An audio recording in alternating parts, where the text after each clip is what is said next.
Greetings all, Ferrariman601 here. Welcome to the 2017 Singapore Grand Prix Live Commentary stream. For those of you who are new to the live commentary stream, please be advised that I will not be broadcasting any real-world content, be that video or still images or audio, of the actual Formula One event in progress due to all sorts of reasons that I don't really feel like getting into. However, we will be talking about the Singapore Grand Prix live here as it happens. I do invite you, please, to participate in the live chat that is ongoing here. I'm mirroring it on the screen as best I can. And of course, please position yourself strategically relative to a television or another electronic device so that you can keep track of the on-track action as well as participate in the live chat here. I do welcome all of you today, and we do have ourselves quite the prospect of a race today.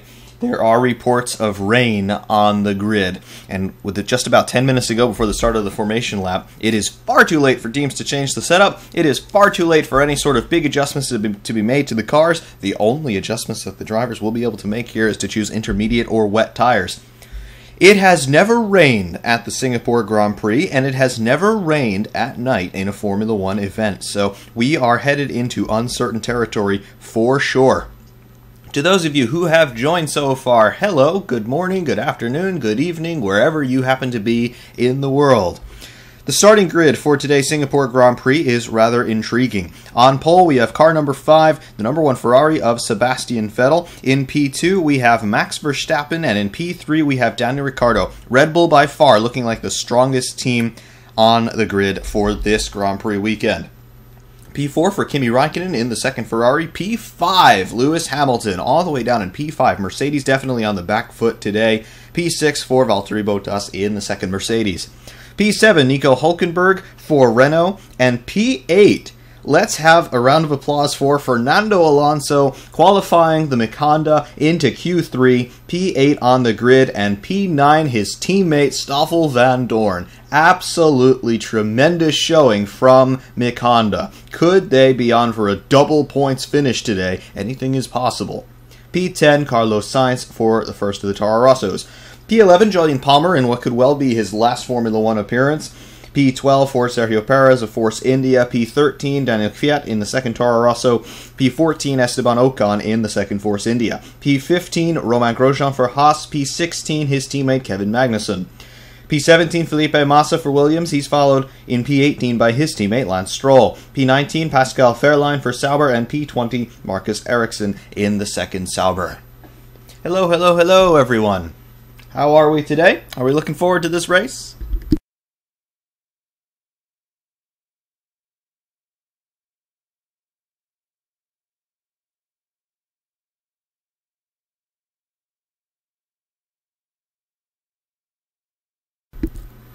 Yes, turn on all the electronic devices because, yep, it's Formula One time. Also, for those of you who are watching in the United States, I'm very pleased to report that Bob Varsha is covering this race as lead commentator along with David Hobbs and Steve Matchett. Lee Diffie is otherwise engaged with IndyCar duties out in California. And yes, if you are looking at the live shots right now, it is raining. They just showed a shot of some raindrops in the pit lane. Much of the crowd have their umbrellas up. It is properly raining in Singapore. We have 7 minutes and 30 seconds before the lights go green for the formation lap. Max Verstappen just shown there on the world feed. He looks bewildered as bewilderment gets. This is unknown territory. There has never been a Formula One race held at night in the rain. Will we start behind the safety car? Will we have a normal start? Nobody really seems to know. However, there are wet tires starting to be scrambled for in the pit lane. This is going to be quite a sensational state of affairs.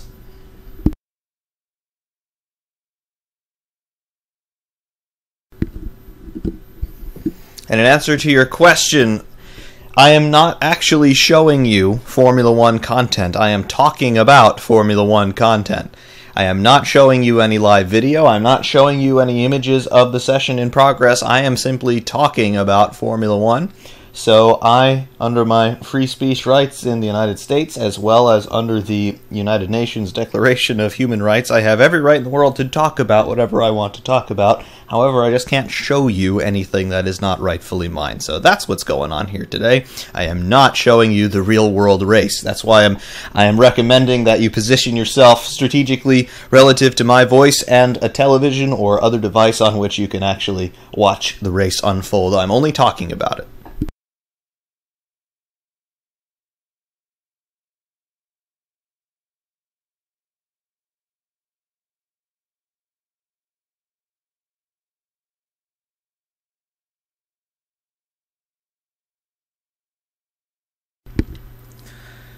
If Flavio were going to rig this race, he would have to somehow convince, let's see, he'd have to convince the entire field to crash in order for Fernando Alonso to have any chance of winning this thing. Now, that is the commentator's curse, because we are truly going into unknown territory here.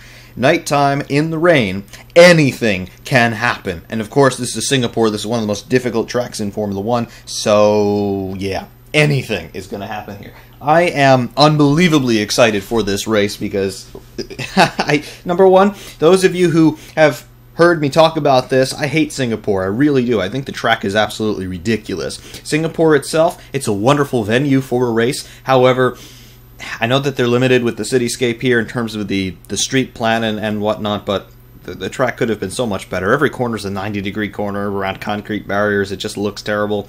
And any sim or any game that I've ever driven it on is just so boring. But I think the weather is going to spicing things up for us today, and we'll see what happens here.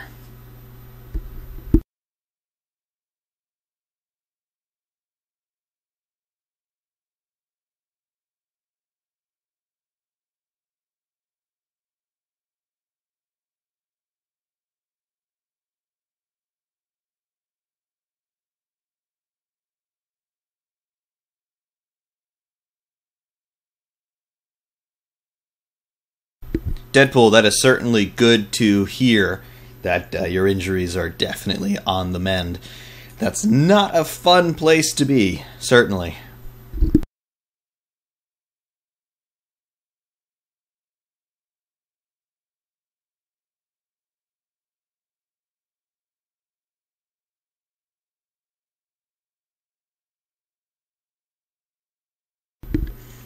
Yes, the world's most enthusiastic Alfa Romeo fan, welcome to the stream. Your internet is a potato. Yeah, I'm sorry to hear that. That is certainly tragic. 4 minutes away from the start of the formation lap for a wet Singapore Grand Prix. Hopefully you can get that sorted out as quickly as possible, because we want you to be here. You contribute everything, basically, to the chat. So yes, please be here. Deadpool is on the mend. Very good to hear that.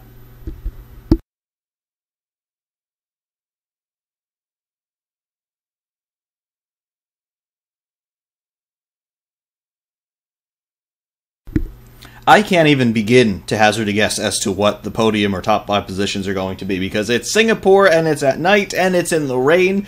We have a little bit of a shuffled grid here in that we have the 2 Red Bulls in P2 and P3, and we've got the McLarens in P8 and P9, so I have no idea what's going to happen. I'm not expecting Lewis Hamilton to make a fight up the field in the early laps, that's for sure. He's not good at these Grand Prix start businesses, so I'm not expecting Lewis Hamilton to be anywhere near the sharp end of the field today. Perhaps we could see something from Verstappen or Ricciardo, though. I do think Red Bull are by far the strongest team as an overall package here, so I would certainly hazard a guess as, well, maybe we could see a Red Bull win here today, but who knows what's going to happen.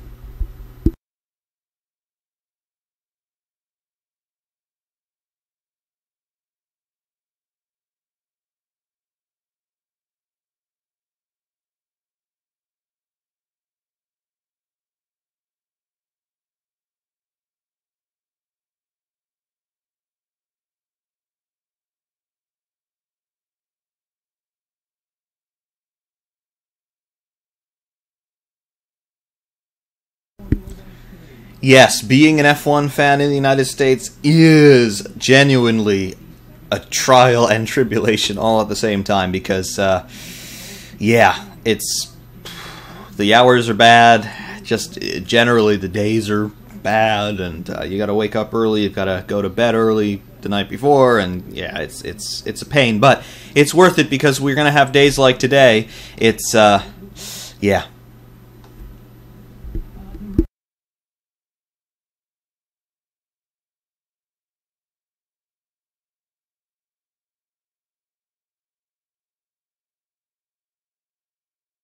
Some news from the grid via Will Buxton. We are getting a little bit of an ease up in the rain, but it is not stopped by any means.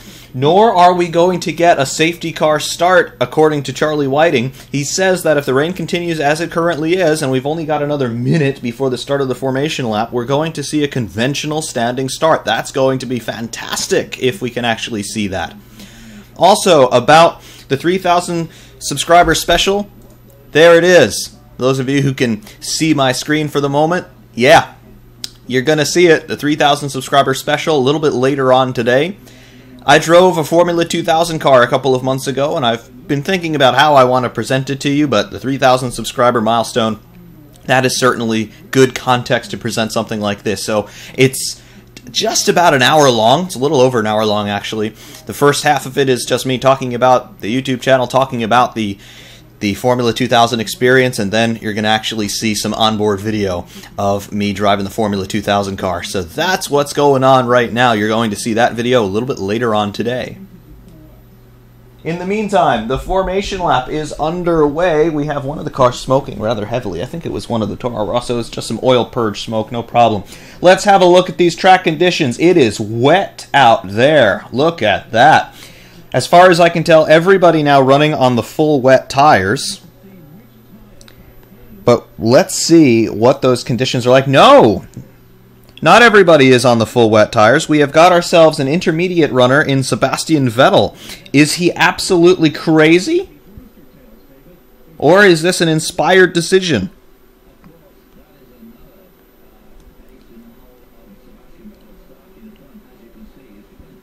How is this going to work?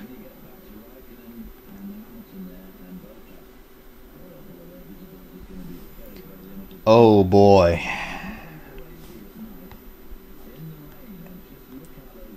I don't think we have ever seen anything somewhat comparable to this, because we've got ourselves a night race, we have got ourselves a wet race, we've got these floodlights providing all of the illumination for the circuit, and the way that the light is starting to fall across the circuit around the corner entrances, it's going to be extremely difficult for these guys to see anything that's going on here.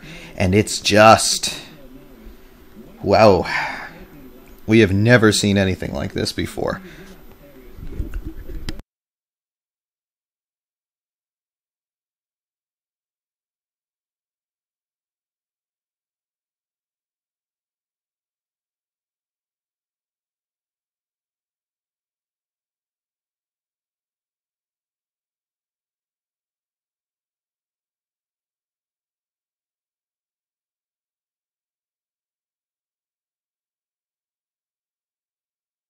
A few drivers saying the visibility is terrible. I can hardly blame them.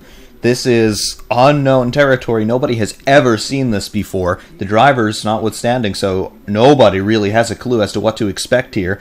This is our first ever experience at night in the rain, this formation lap right here.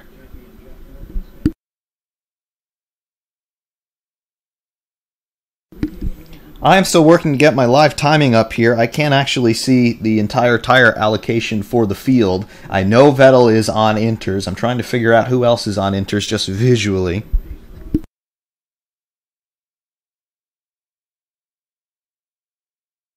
It looks like we have Lewis Hamilton also on inters. We have one of the Toro Rossos, I believe that's Carlos Sainz, on inters.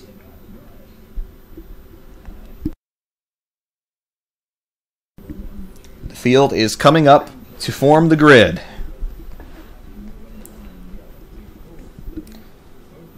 I can see that we have the Red Bulls on inters as well, so we have a good mix of full wets and inters in the field. The Saubers are now coming up to their grid slots at the tail end of the grid. The safety car is in position, standing by for the start sequence. The lights are coming up. 5 lights on, 5 lights out. The race is go.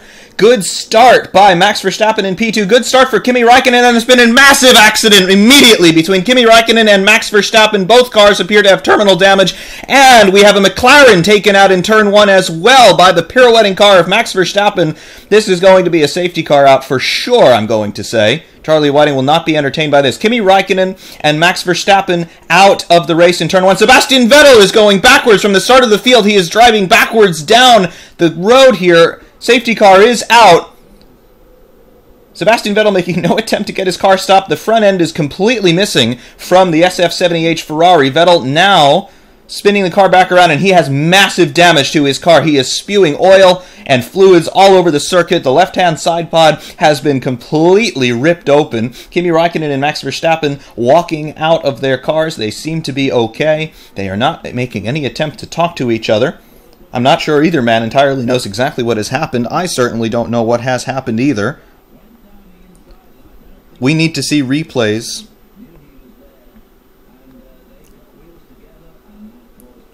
We need to see lots of replays here. Let's get a replay from overhead.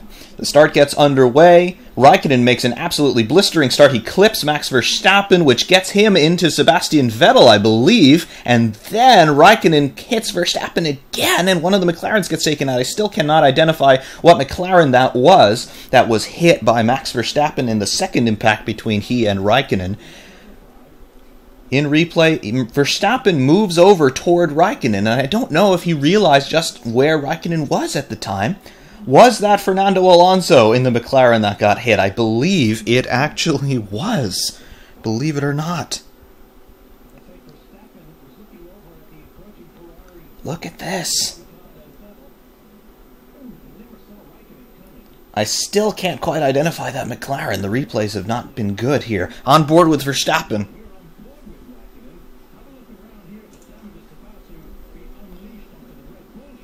Ooh, yes, technically speaking, the two Ferraris hit each other.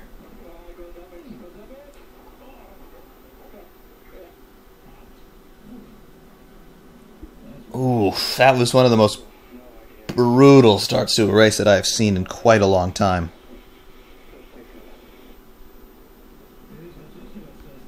That's... wow. On board with Kimi Räikkönen. He made an absolutely blistering start. He gets hit by Verstappen. He runs into Vettel. Out of control. No front suspension on the car. He runs into Verstappen again. Ooh. On board with Fernando Alonso. Yes, he was that McLaren who got hit. Look at that. Is Alonso going to be able to continue here? Still have not gotten a good look at Alonso's car. Meanwhile, on board with Sebastian Vettel, he just loses it all by himself on those intermediate tires. Wow. This was one chaotic start to a race. Wow, look at that Ferrari. That is Kimi Räikkönen's car. It is well torn to pieces. The most chaotic start to a race that I have seen in quite some time. Shades of the Nürburgring in 2007. There's Fernando Alonso running through the pit lane. He is still running. The safety car has taken the field through the pit lane.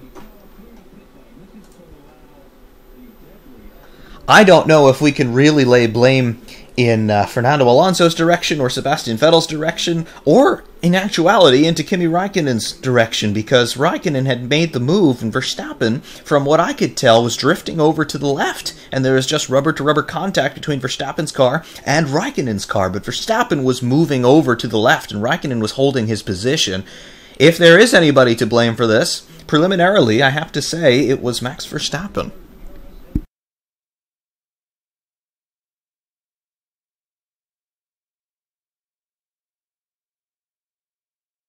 At this point, Sebastian Vettel has dropped down to P18.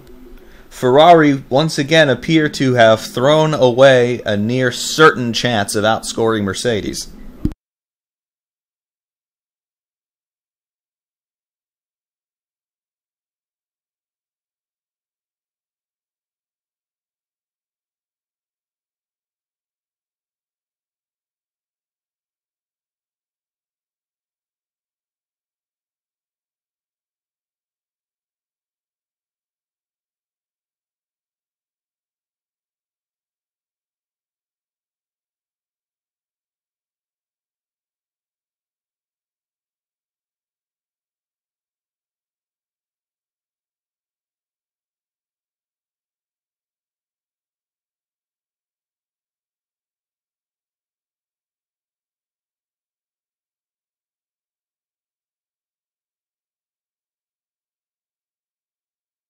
Well, at this point, if there was ever a chance that we would go to full race distance here, I think it is completely evaporated. Rain at Singapore, this race in dry conditions tends to go for an hour and 45 minutes anyway. Now with this safety car period, which is going to be long, they're still trying to recover Verstappen's car from turn 1. No way we're going to get to the full distance here. This is going to be a time-limited race, no doubt.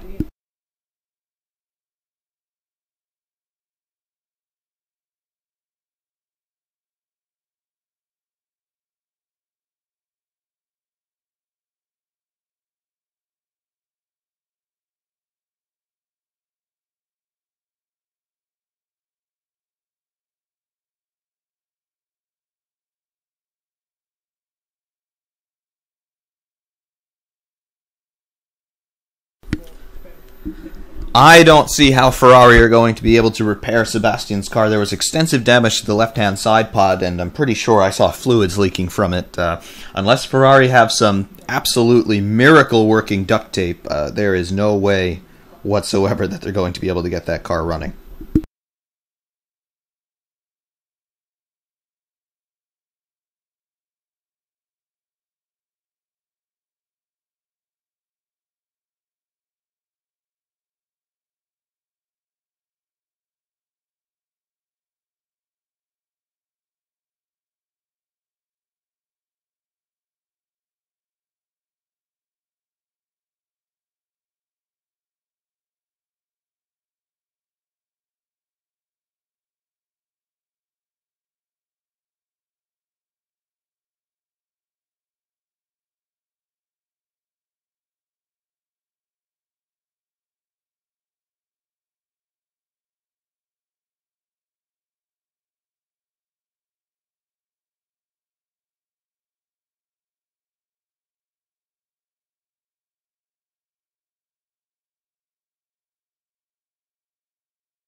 Let me tell you, we are in store for something that we have not seen for ages in Formula One. A race affected by rain, affected by a huge incident at the start. There's no telling what's going to happen today. Daniel Ricciardo is still running, and I do believe his car to be healthy. I didn't see him involved in this incident at all. Max Verstappen's hopes of a storming victory are well and truly over. However, we could still see a Red Bull on the top step of the podium today.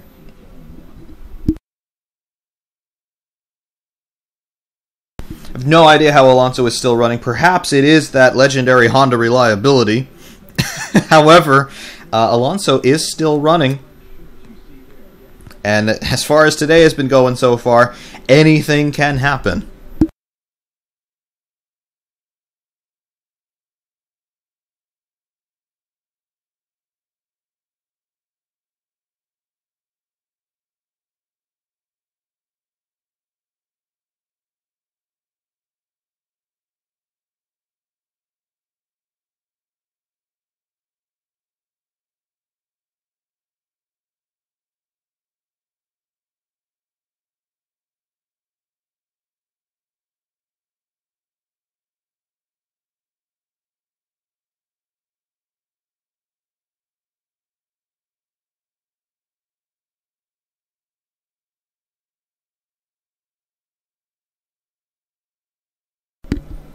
Alright, I'm finally getting my timing and scoring up here. Our order under safety car here, working lap 4 of 61 scheduled, is Lewis Hamilton, Daniel Ricciardo, Nico Hülkenberg in P3, Perez in P4, Bottas P5, Palmer P6, Van Dorn P7, Ocon P8, Carlos Sainz in P9, and Kevin Magnussen P10. 11th is Kvyat, 12th is Alonso, he is still running. 13th is Stroll, 14th is Massa, 15th is Grosjean, 16th is Ericsson, 17th is Fairline. Out of the race are Sebastian Vettel, Max Verstappen, and Kimi Räikkönen. We are going to see if we can get Vettel back out, however.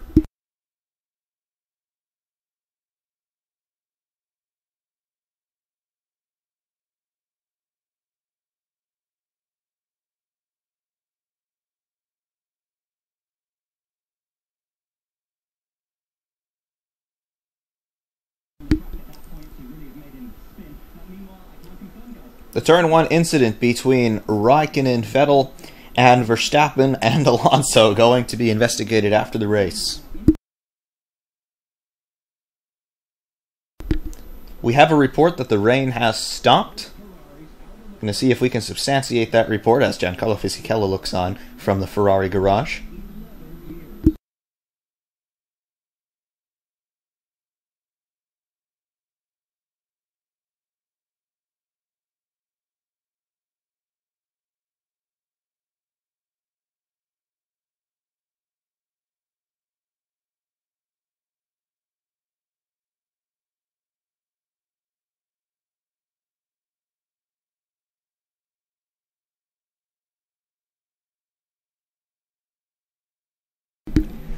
Yes, in terms of the championship, if Hamilton can just keep running, we're going to see the championship effectively over today. Safety car coming in at the end of this lap. Cue American television to be in commercial break.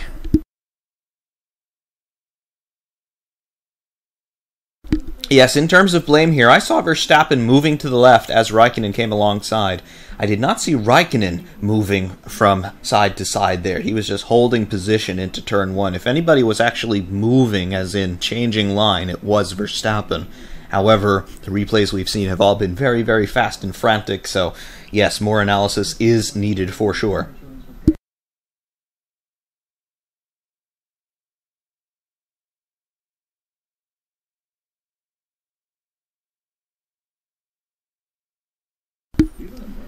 I don't think Hamilton has to crash out in order for Seb to win this, but it would certainly make it a whole lot easier. We are resuming here from safety car conditions. We're just waiting to get to the safety car line. Danny Ricciardo in P2. We have green flag shown. We are back racing again here in Singapore. Danny Ricciardo not trying to attack Hamilton immediately here. See if anything can happen down into turn one. It is still quite wet on the start-finish straight. That visibility is absolutely horrid. Jolyon Palmer overtaking Valtteri Bottas there into turn one. Yes, you heard correctly. Jolyon Palmer has overtaken Valtteri Bottas.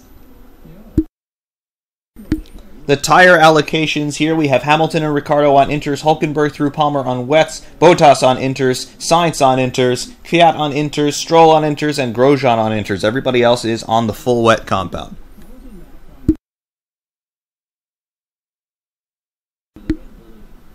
Hamilton is in the lead.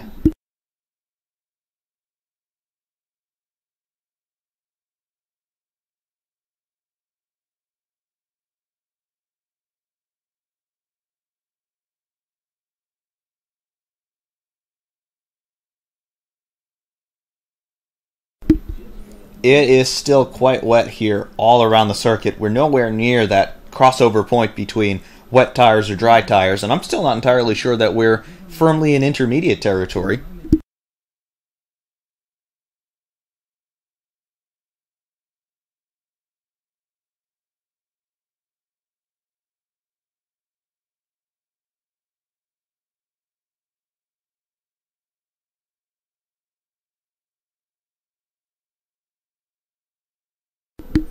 Stoffel Vandoorne looking racy against Valtteri Bottas. Vandoorne is on the full wets. Bottas is on the intermediates. At this point, the full wet is the better tire to be on.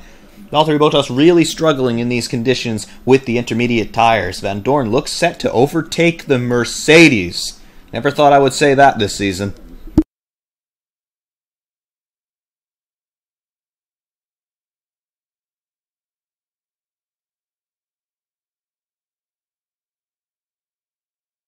The circuit is consistently wet all around. We don't really have any dry patches, and we certainly don't have a dry line forming at this point. Meanwhile, Lewis Hamilton, fastest lap. It's a 2:05.121.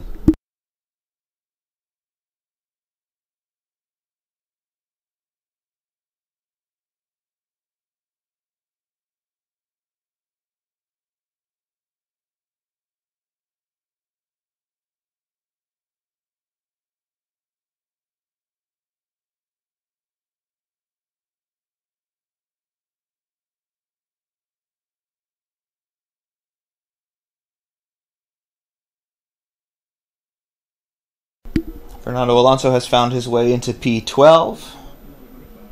The fact that McLaren is still running at all is an absolute miracle. And I'm not talking about reliability this time around.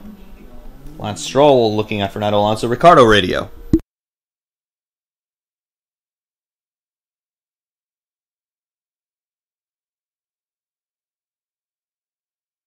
Danny Ricciardo says the Inter is the right tire to be on at the moment.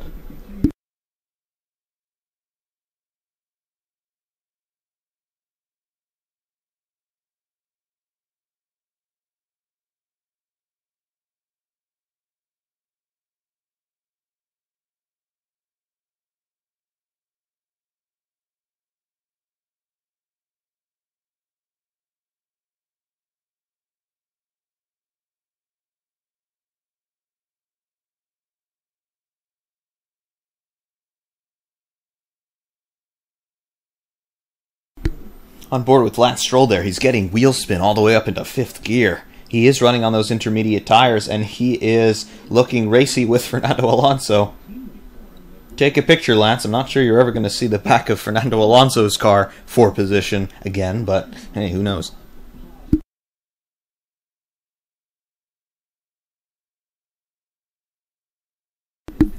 Yes, Sir Duckface. The Mikanda blows up on formation laps, but it gets hurled into the air in a massive accident, and yeah, it continues. That's amazing. I don't see any obvious damage on that McLaren. Meanwhile, Lewis Hamilton resets fastest lap 2:04.687. Working lap 7 of 61.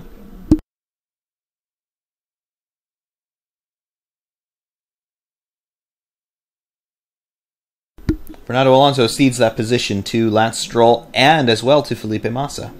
Alonso now running P14.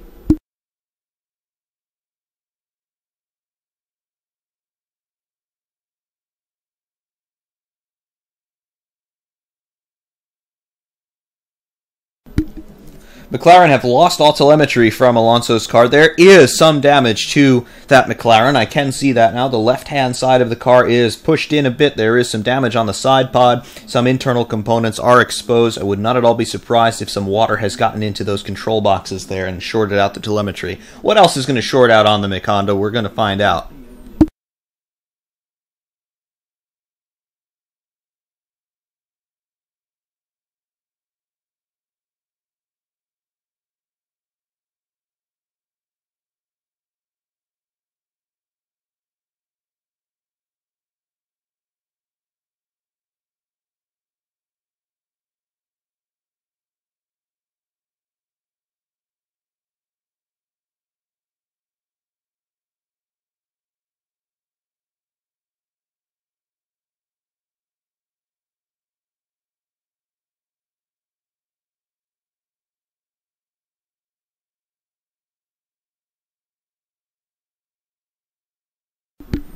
On board with Ocon running in P8, you can see that serrated shark fin on the Force India. Not entirely sure what sort of aero benefit they're getting from it, but evidently they are getting something. Meanwhile, Lewis Hamilton at the front of the field.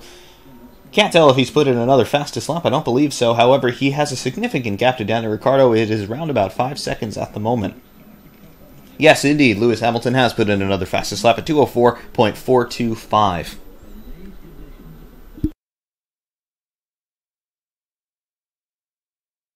I think the chances that Hamilton bins it are pretty high, because I think the chances that anybody else bins it are also pretty high. This is treacherous.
In terms of VRC's MP420, I still do not know when that is going to be coming out, but they are working on it. I would expect a release sometime by the end of the month. That's about how long it takes them to do another car, but we will see when VRC gets their MP420 out. I, for one, cannot wait for that MP420. That is probably my favorite Formula One car ever, so certainly when that comes out, you're going to be seeing a whole lot of it.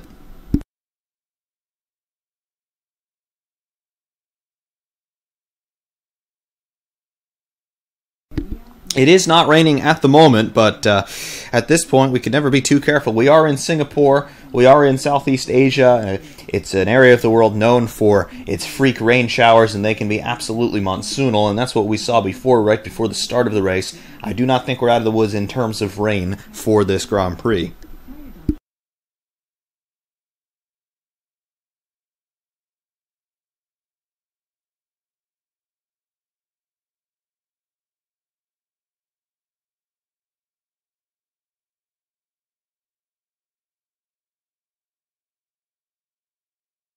Fernando Alonso now dropping through the field like a rock. Has VTEC kicked in?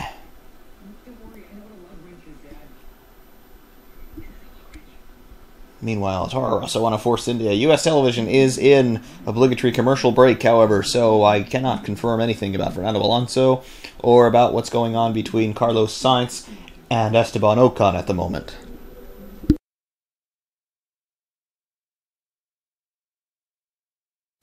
Fernando Alonso is in the pits. They have put the car up onto the mobile high stands, and they are pushing him back into the garage.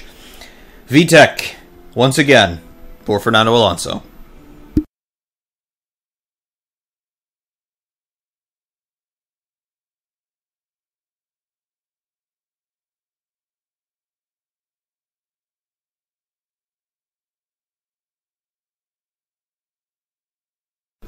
Once again, showing the replay of Fernando Alonso's start. It was an absolutely brilliant getaway, but that belt into turn one was just a little bit too much for the Honda.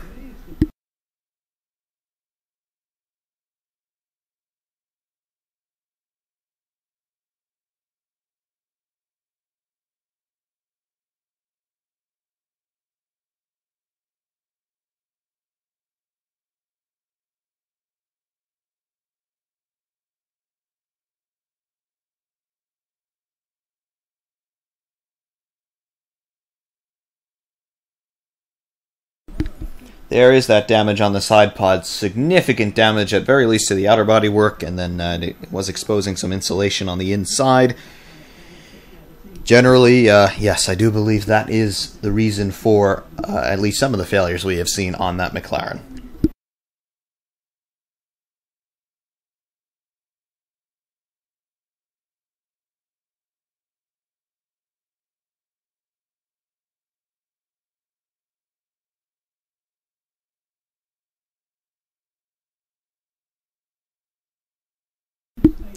Yes, that MP420 really was a fantastic car. There is Sebastian Vettel in his street clothes now. No chance of getting him back out into this race. The pole sitter out in the first corner. Incredible. Absolutely incredible.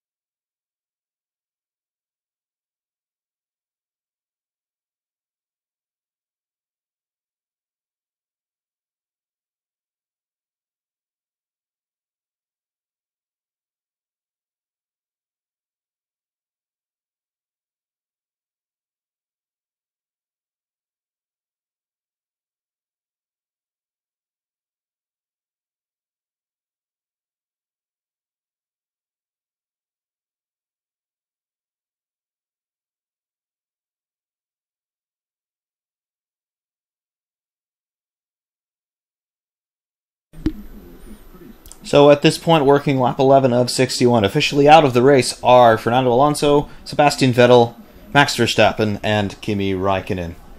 3 of our heavy hitters out, plus the Honda.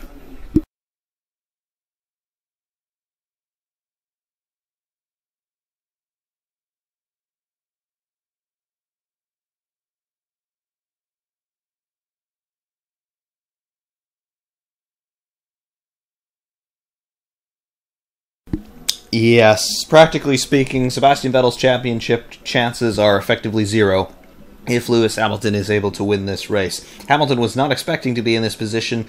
None of Mercedes were expecting to be in this position. They have been at a disadvantage all weekend, but you've got to survive, and they've managed to survive so far. The track is truly starting to dry pretty significantly. We still have the majority of the field on the full wets. We haven't seen that switch over to inters quite yet, but the guys running on inters currently in P1 and P2, so inters are runnable here.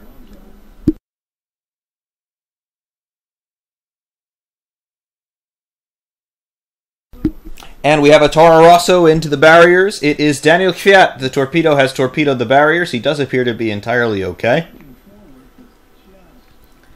That is on the outside, I believe, of turn 5.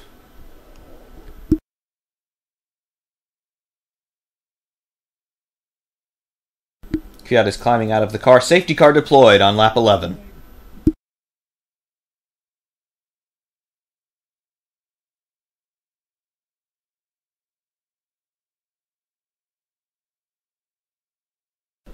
The safety car absolutely legging it out of the pits. In replay here, what happened to Daniel Kvyat?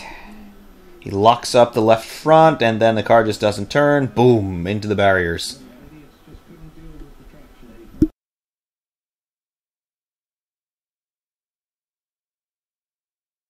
Under safety car, Daniel Ricciardo dives into the pits. What tires does he put on?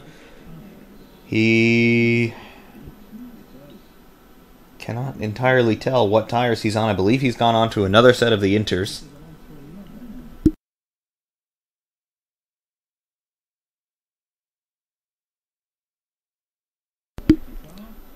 Perez also in the pit lane. He's joined by Ocon. Force India stacking their pit stops here.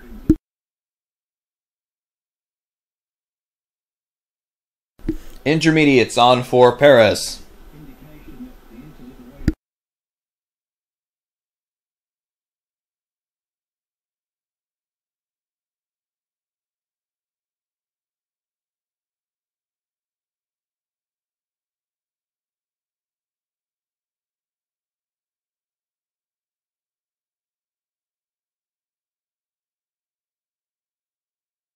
We are only working lap 12 of 61, and the race is already 32 minutes old.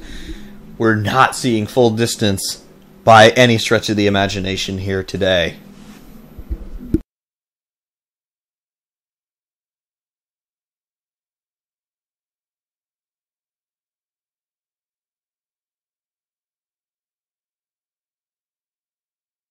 Lewis Hamilton back to his old antics. He's following the safety car very closely. Somebody should tell him that if he locks up a wheel or whatever, he's not going to be able to stop in time. Drop back. There we go.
Fnatic unveiling a direct drive wheel.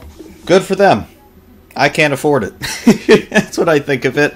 It's probably a fantastic bit of kit, but it's inaccessible still to most people. Someday, when I've got some more spare cash, perhaps I'd get a Fanatic wheel with all of their rim options. I'm quite happy with my Thrustmaster wheel, and I really like the ability to swap out rims. I do that quite often, and Fanatic obviously doing something similar. So, I don't know, maybe someday I'd get a Fanatic.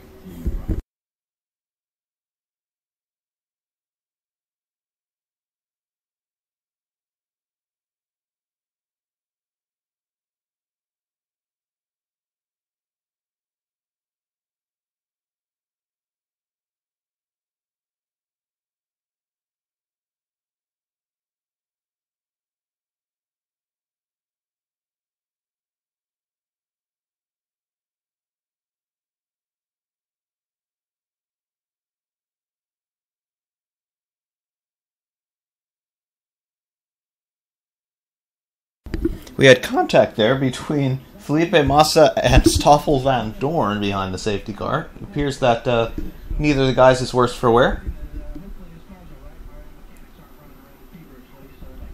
Zach Brown is live on NBCSN.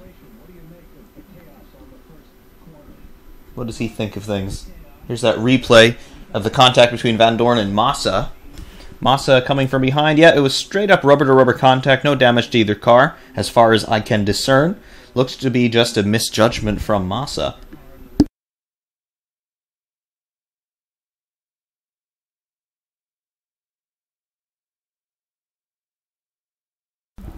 My favorite classic car so far in F1 2017. I have driven all of them. I have not done a video in all of them quite yet, but honestly, the one that I think about the most is probably the FW18, believe it or not. I had a lot of fun racing that car in the wet at Montreal, and I very much want to get back in there and do a video from cockpit view in that car, but it's been fun so far. It really has been.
Yeah, the FW18 is a good car. Unfortunately, it's pretty slow compared to the other classics, but yeah, it's a lot of fun, certainly. We are still behind the safety car. However, the safety car is coming in at the end of this lap. Stand by for more fireworks. The order still Hamilton, Ricciardo, Bottas now up to P3, Sainz, Hulkenberg, Perez, Palmer, Stroll, Van Dorn, and Massa, your top 10. Palmer, Stroll, and Van Dorn, 7, 8, and 9, respectively.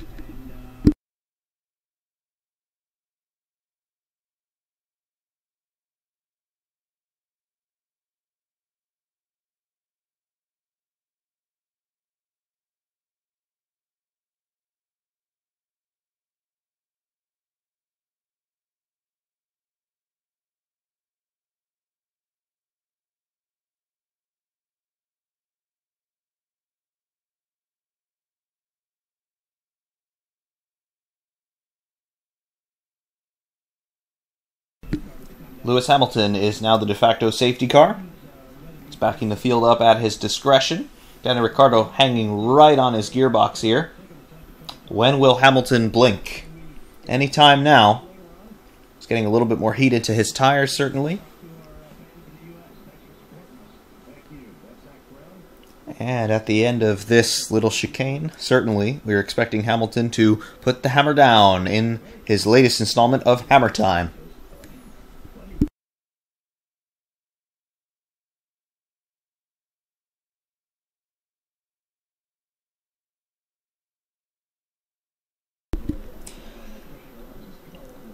Hamilton has dropped the hammer, and we are back racing here in Singapore. The order is Hamilton, Ricciardo, Bottas, Sainz, Hülkenberg, Perez, Palmer, Stroll, Van Dorn, and Massa, your top 10.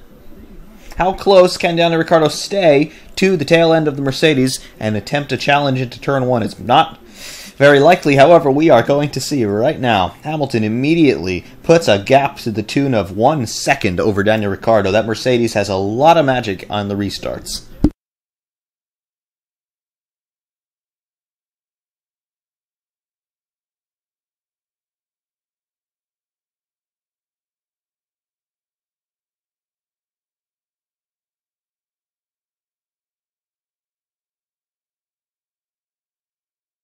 At this point, a great deal of the circuit is properly dry, I must say. Who is going to be first to blink onto the dry weather compound? It's going to happen really soon.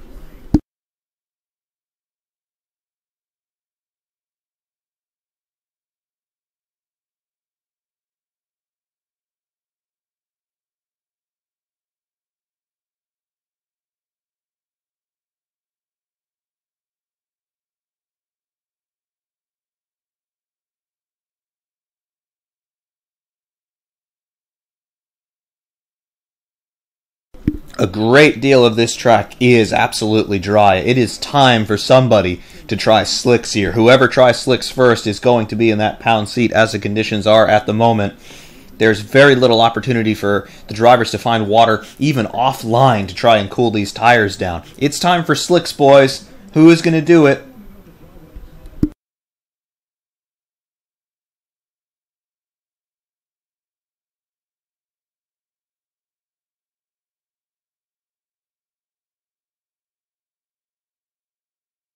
The F1 car that I hate the most, it's quite simple. It's the MCL 32.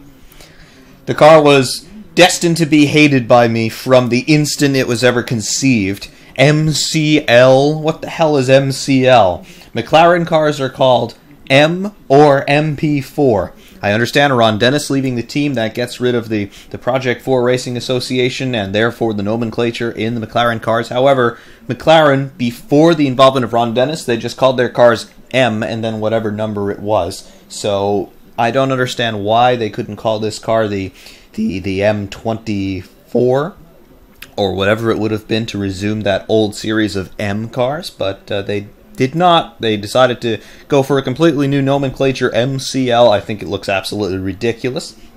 And then, of course, the car's reliability record, well, yeah, it's worthy of hatred.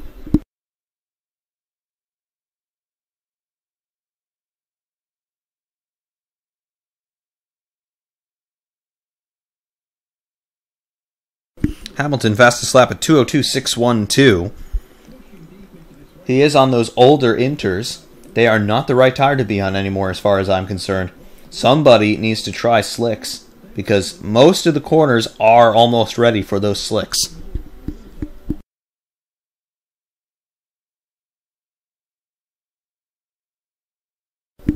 Yes, absolutely. The last car before the Ron Dennis involvement was the M31, so this car should have been called M32. Nope, MCL 32.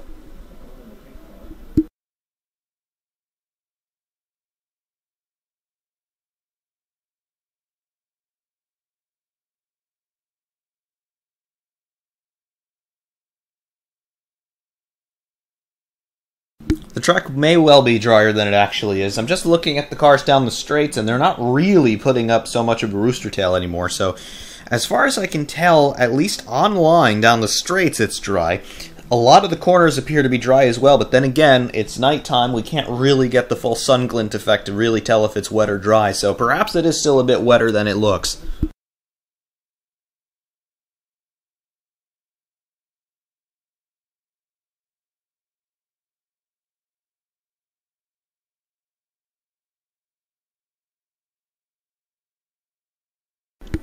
Meanwhile, Hamilton resets fastest lap at 2:01.989. Pretty soon he's going to drop into the 1 minute 50s.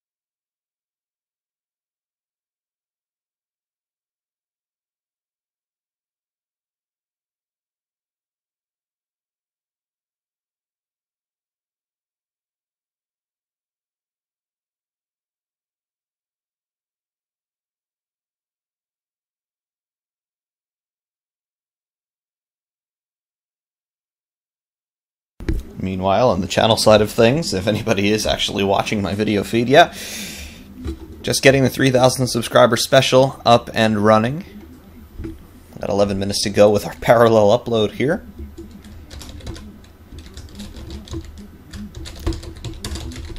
Just getting some tags in.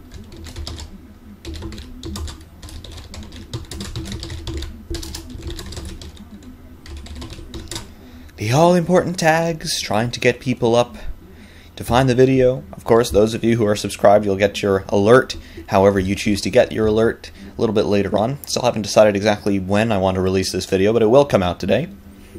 I am, of course, talking about the 3,000 subscriber special. Yep, I drove a Formula 2000 car, and now, finally, you're all going to get to see it.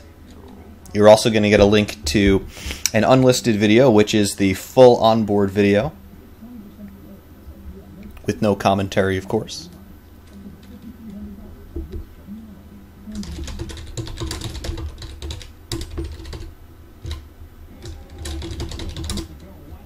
Meanwhile, coming back to the Formula 1 action, what have we got? We are on board with Kevin Magnussen following Felipe Massa. He's overtaken Massa. And then Magnussen goes wide, and there might have been contact there briefly with Massa. Magnussen not giving up yet, forces Massa offline into the water. We have Ocon coming to play. Oh, yeah.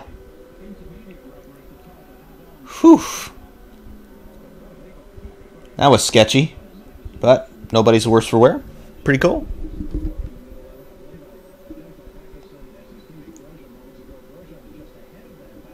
Meanwhile, somebody in the pits, who is it? It's Felipe Massa. He's gone on to another set of intermediates, I do believe.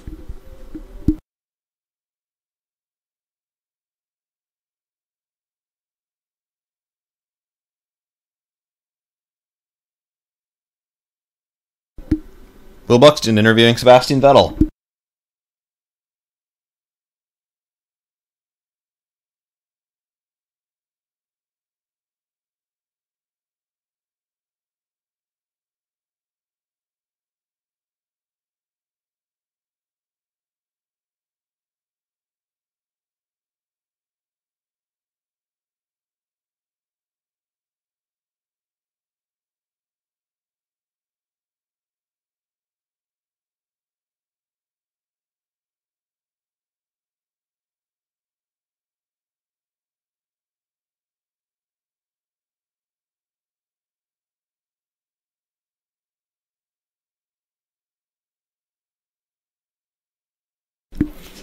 Yeah, Sebastian Vettel certainly looking quite dejected here. However, I like his attitude. This is racing. Sucks being on the wrong side of the track now, but it is what it is. I agree with him. What the racetrack giveth, the racetrack taketh away just as quickly, and well, it was taken away. Max Verstappen talking it over with the Red Bull guys. He actually looks very, very jubilant. It's quite odd. Perhaps he's happy that he's not out there only working lap 19 of 61 here, 50 minutes into the race.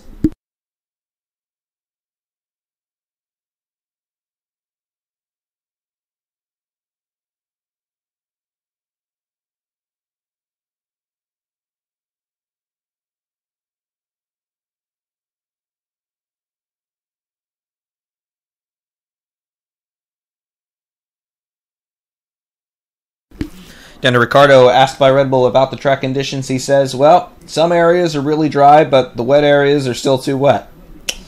There's Aussie logic. So in other words, I think we're to divine that he wants to switch on to dry tires.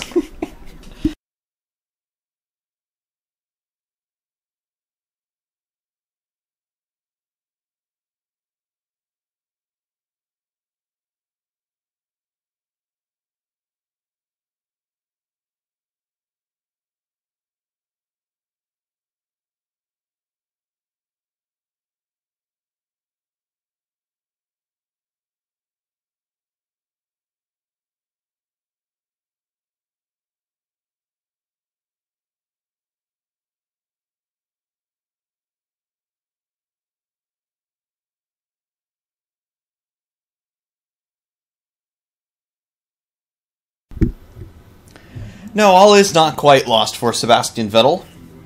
But at this point, Mercedes appears to be bulletproof. And Hamilton has been holding it together quite well thus far. He's just reset fastest lap yet again, a 2:01.1 dead.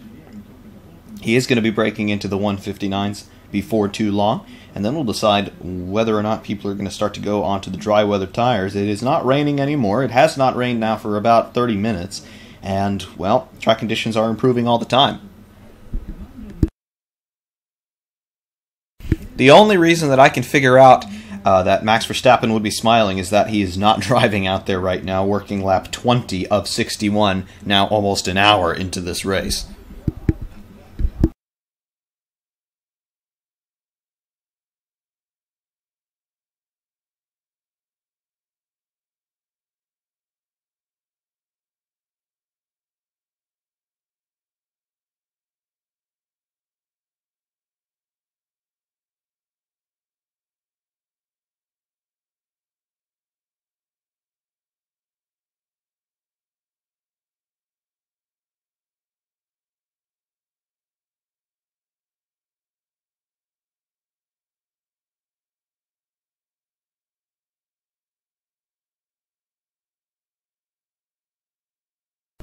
Looking at Lance Stroll and Stoffel Van Dorn fighting for P8 and P9. Stroll came within a whiff of Stroll's gearbox just before, however, he has backed off quite a bit. Stroll obviously whiffing Van Dorn. I'm amazed that the McLaren is still running. The sole remaining Honda in the race.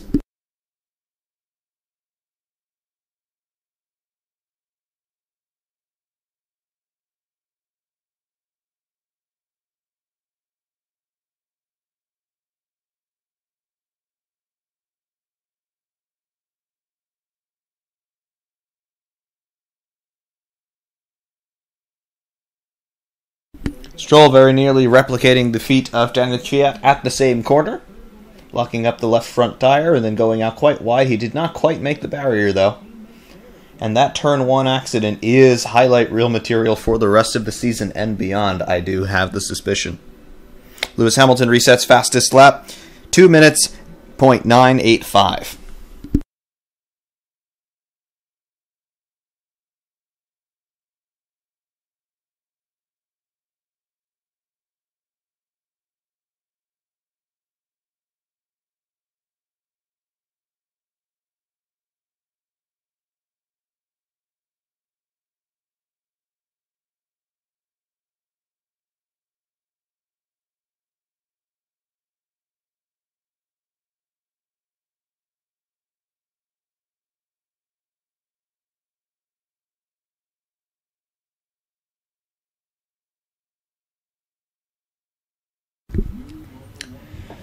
Yes, absolutely. I think we need more Belgians driving in F1. Belgium has really a history steeped in motorsport, quite honestly. Of course, we have Spa. We have, we've got guys like Stefan Bella, for example. Belgium and Belgians do have quite a history in motorsport, and I do think that they have been underrepresented. So, yes, I am very pleased as well to see a Belgian driver currently running P8.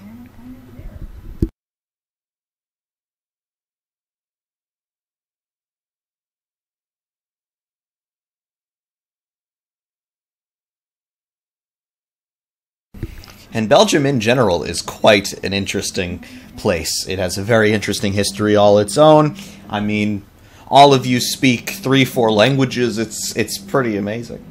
Any Belgian person I've ever met, well, they'll talk to me in English, and then they'll answer the phone, and they'll speak Dutch, and then they'll answer the phone again, and they'll speak French, and then they'll answer the phone again, and then they'll speak German. It's really cool.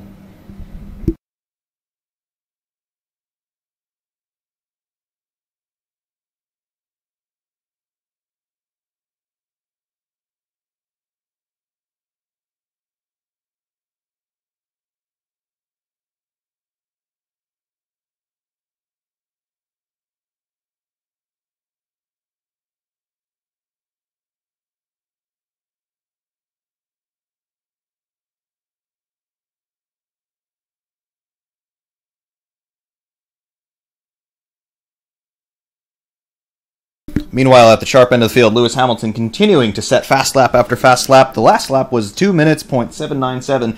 He is zeroing in on the 1 minute threshold. He'll be the first guy to do so.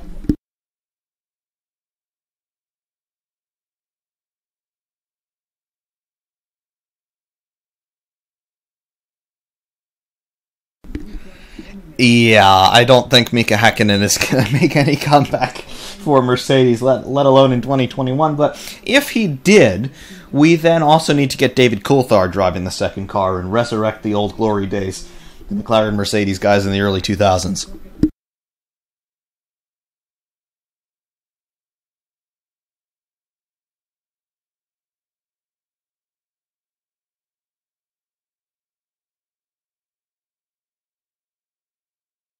Will Buxton interviewing Fernando Alonso.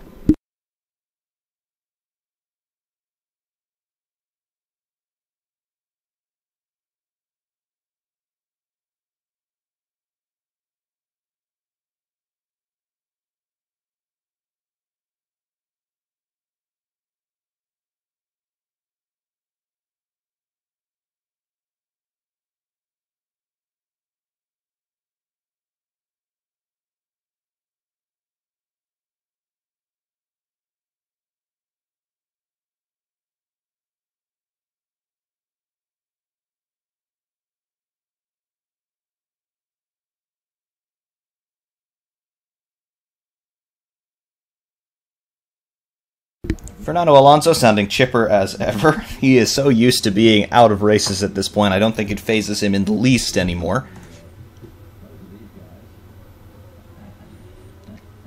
Meanwhile, as far as the 3,000 subscriber special goes, we're trying to figure out how long the processing time is going to be. I would reckon it's going to be around 2 hours. We should be safe for a noon Eastern Time release. So let's tentatively schedule that. Tentatively. I may yet push this back a little bit.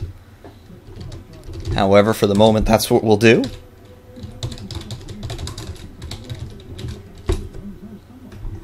We'll check our processing times once they become available, and we'll see if we can maintain that schedule.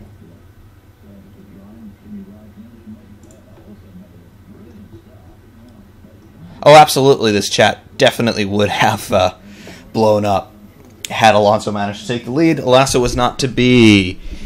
Yes, yes, we've restarted the laptop twice, we've unplugged the modem, we've reset the network settings, and now you're finally here. Please, please be finally here. You are missing out on some absolutely legendary interaction.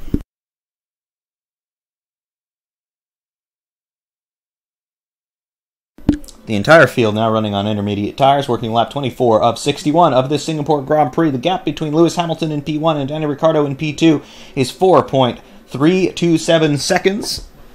The order is Hamilton, Ricciardo, Bottas, Sainz, Hülkenberg, Perez, Palmer, Van Dorn, Stroll, and Grosjean, your top 10. Yes, you heard correctly. Palmer, Van Dorn, and Stroll are in the top 10. The apocalypse is upon us.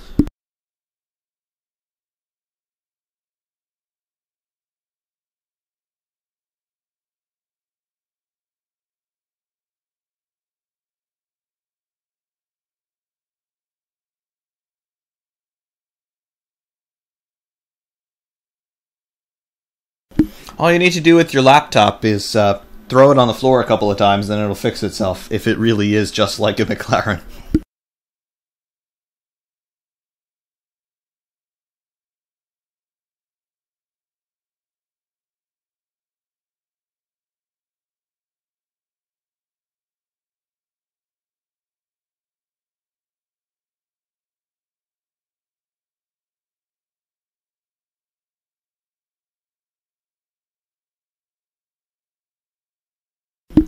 Be not incredibly upset and on the verge of throwing something. Throwing things only makes us feel better. Watch Formula 1, you'll definitely feel better permanently. Or maybe not, because both the Ferraris are out of the race. Oh dear. Not a good day, not a good day at all. We're definitely going to hit 2 hours here.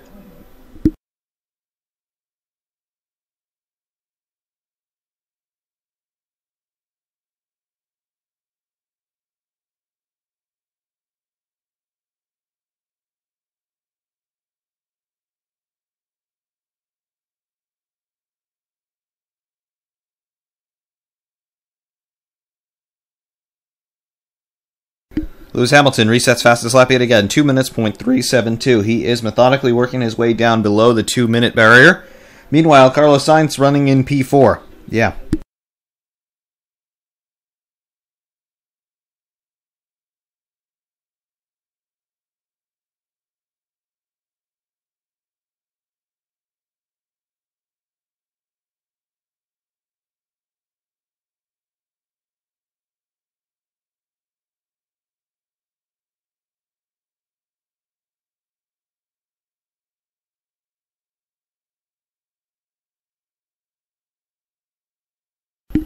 Yes.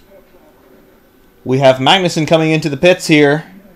What is this? Is this our first dry compound blinker, or are we retiring with a mechanical problem? Let's find out. All eyes in the world are peeled now on Kevin Magnussen and this Haas car. What do they do? What do they do? We have dries. We've got ultra softs going onto this car. Pink sidewall tires. He has been released onto the ultra softs. Kevin Magnussen is the most unlucky person on the planet right now. We have an untested, wet Singapore track, at least wet in places. He is on the slick tires. For the first time, somebody has tried the slick undercut in the rain at night. Felipe Massa also going onto the ultra soft tires. It is now. Come on, guys. Hold it together.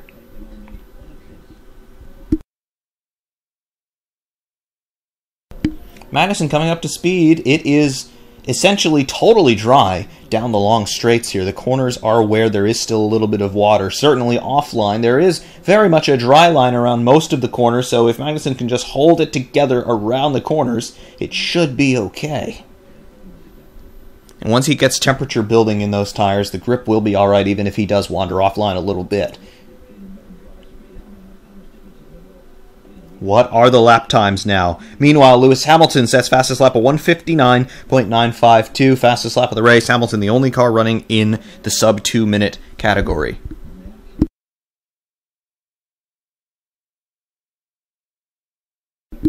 And yes, AP US History homework. Due Tuesday, not Monday. That is a glorious announcement.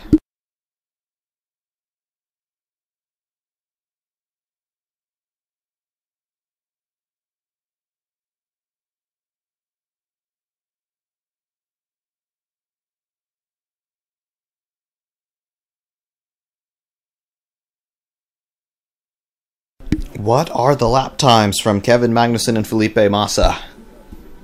Make it around, guys. You can do it.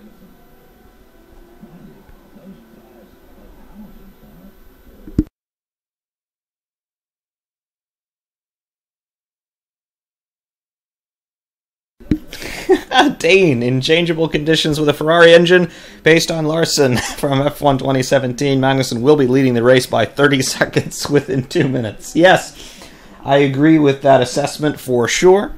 However, I tend to think you may be mistaken.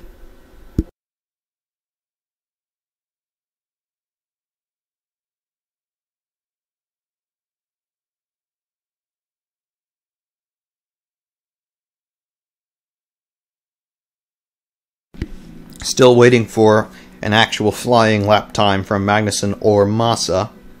We will see that.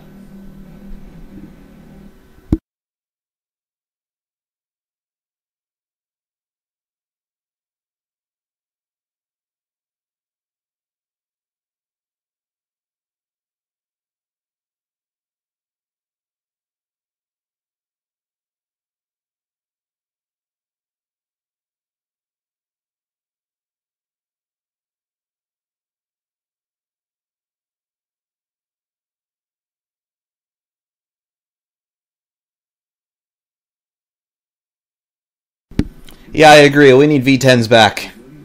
Just so we could hear it running around this place. That would be absolutely awesome. Although we are in Singapore, we are in one of the most seismically active places on the planet. I wonder if a V10 engine would actually cause an earthquake.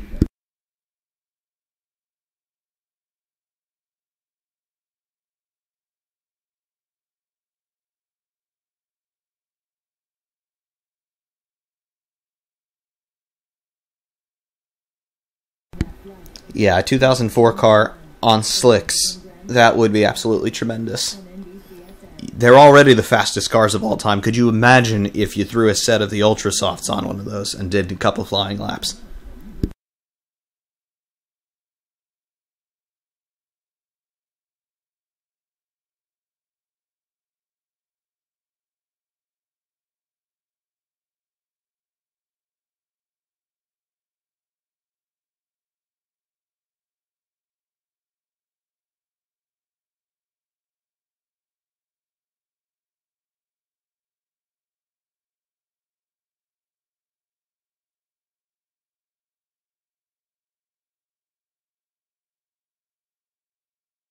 Lewis Hamilton resets fastest lap of 159.350.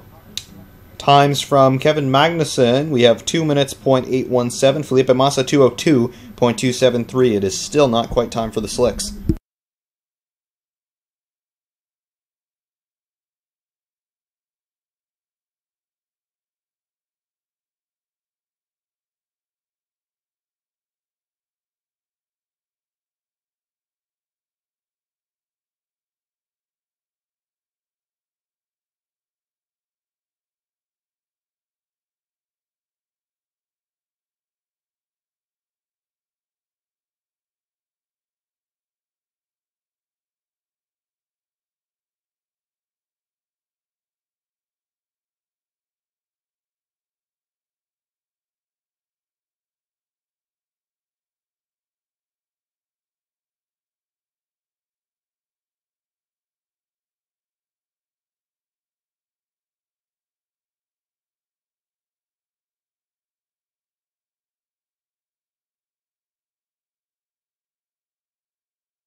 Now, all of a sudden, the switch onto those dry weather tires appears to be inspired. Kevin Magnussen briefly set fastest lap of the race, 158.659. However, that has now been eclipsed by Lewis Hamilton, still running on those intermediates, 158.469. Danny Ricciardo in the pit lane at this time.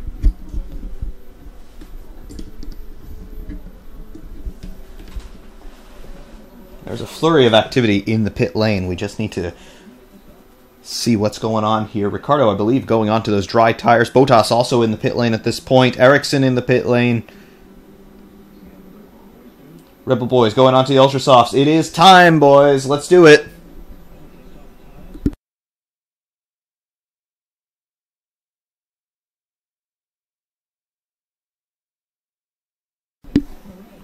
Confirming now with the TV coverage. Bottas onto the Ultra Soft tires as well. Oh yeah, all the heavy hitters now going on to the dries. Lewis Hamilton has yet to blink for the dries. Could this actually be a bad move for Lewis Hamilton? We shall see. That Red Bull chassis is much better suited to this circuit than the Mercedes, we have found out all weekend. Could Ricciardo now be looking at the possibility of a race win? We are just coming up to half distance now, and we are already 1 hour and 10 minutes into this race.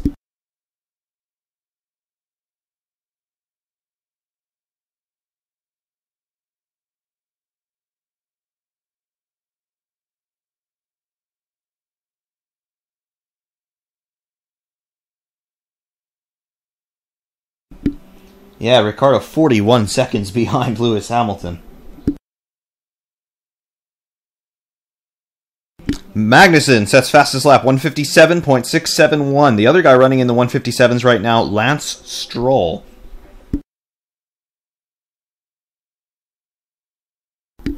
Hamilton being called into the pits here. Let's see, the entire field on Ultra Soft apart from Sainz, who is on Super Softs, Ericsson on Softs, Verline still on Inters, Hamilton and Palmer still on Inters for the moment. Magnussen is your fastest lap holder. No, he has been eclipsed by Felipe Massa, 157.446.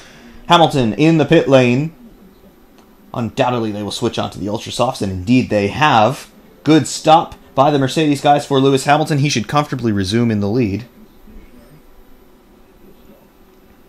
At this point, the order is Hamilton, Palmer, Ricciardo, Bottas, Hülkenberg, Sainz, Perez, Van Dorn, Stroll, and Magnussen, your top 10. Yes, Jolyon Palmer is running in P3. He is now in the pits. That was a brief moment of glory for the Englishman. Then Ricciardo resumes P2.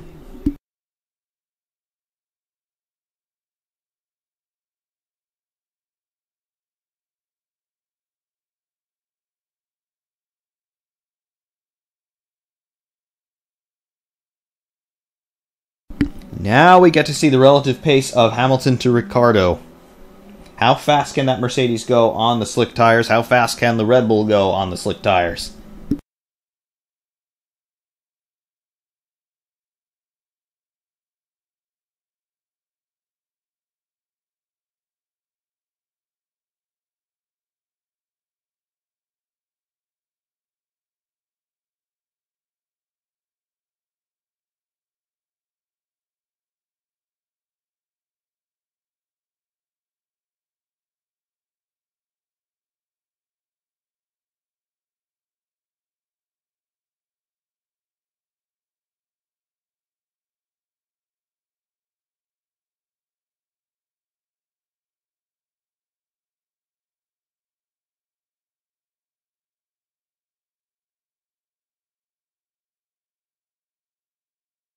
Jolyon Palmer resumes in P7. Stoffel Van Dorn, fastest lap of the race, 154.376.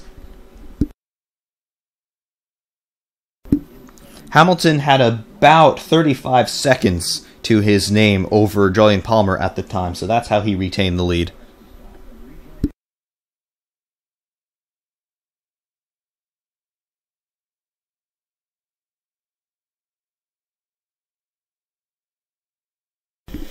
I will do it for you. Mercedes also ahead because they're burning colossal amounts of oil off the back of their car and, well, yeah, more horsepower.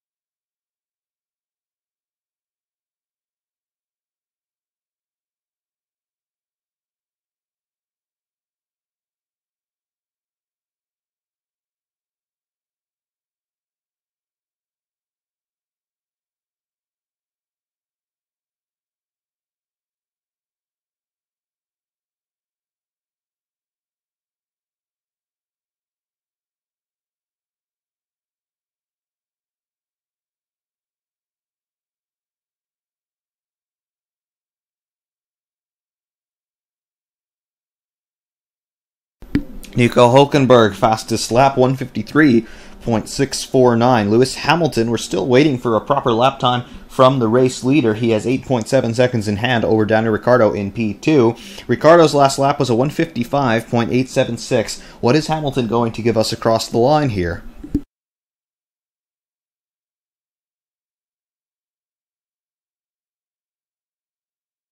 Don't get me started on Volkswagens and burning oil. I've been there, done that. My old Volkswagen Beetle that I had every time that I parked the car after running it for any longer than 15 minutes. Smoke! Lots of smoke out from the engine bay. Felipe Massa, fastest lap, and now it's been taken by Lewis Hamilton. Lewis Hamilton, fastest lap, 152.323. That is the pace. And Daniel Ricciardo answers with his own fastest lap, a 152.285. Ricciardo is faster than Hamilton, ever just.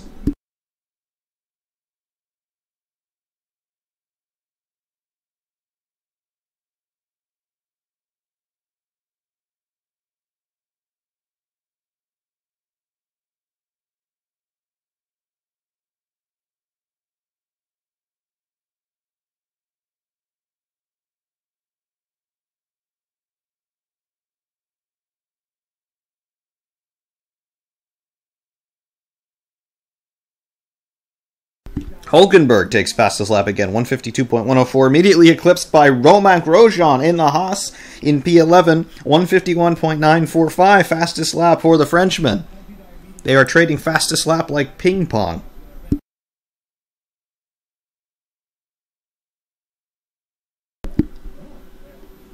Romain Grosjean, fastest lap. We're seeing a battle between a Force India and a Toro Rosso. It is Sainz and Perez fighting it out for P5.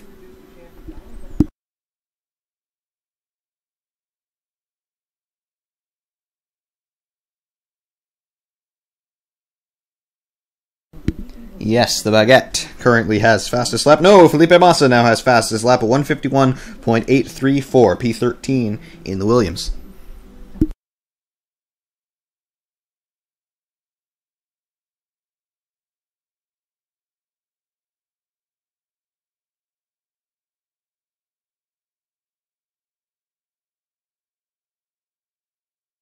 Yes, dripping oil is okay, burning oil is not okay.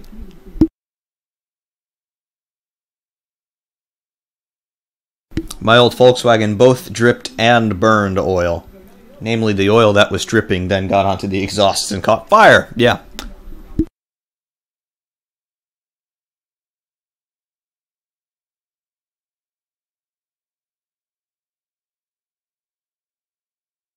Yes, BMW does need to be back in Formula One. Their cars were absolutely gorgeous. Their technology was absolutely gorgeous. Get BMW back here, please.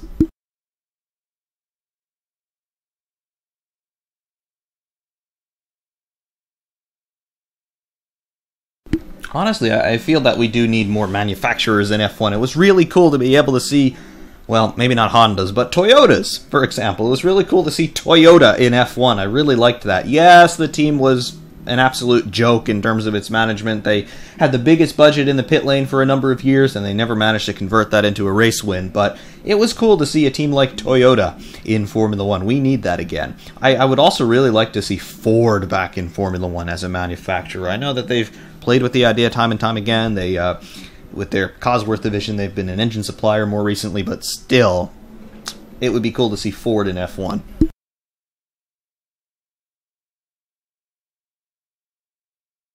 Daniel Ricciardo, fastest lap at 150.994.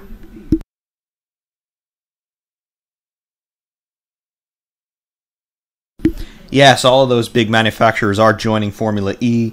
That is, unfortunately, the future. Maybe not unfortunately. Technology, well, it marches inexorably forward, and, well, electric cars are definitely coming. It's just, what will they look like and when will that be? But, yeah, I can understand why manufacturers would be involved in Formula E. It's a perfect opportunity to develop a new platform in terms of your technology. Kimi Räikkönen interview.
That interview with Kimi Räikkönen now concluded. Kimi, ever pragmatic, saying, "Oh well, you know it is what it is. The result that doesn't change who was the cause of the accident. So, yeah, I don't think I could have done anything different." So, that's what Kimi Räikkönen had to say.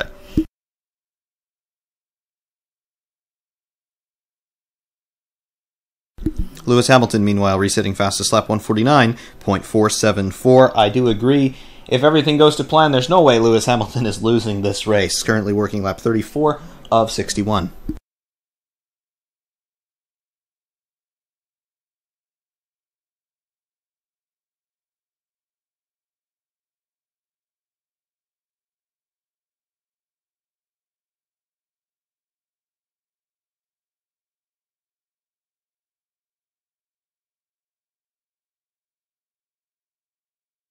I would love for it to start raining again. I don't have any weather information for Singapore, but I'm not so optimistic that the rain is going to come again.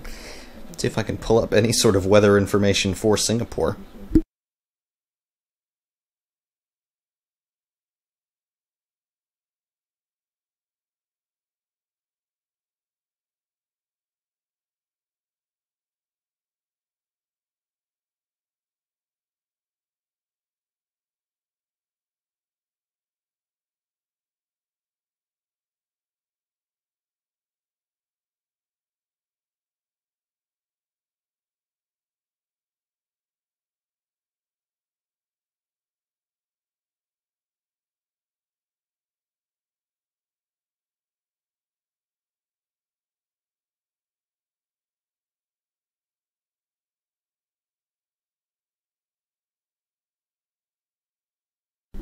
Yeah, that is an interesting trend. Whenever Verstappen is close to the Ferraris, everything goes to hell.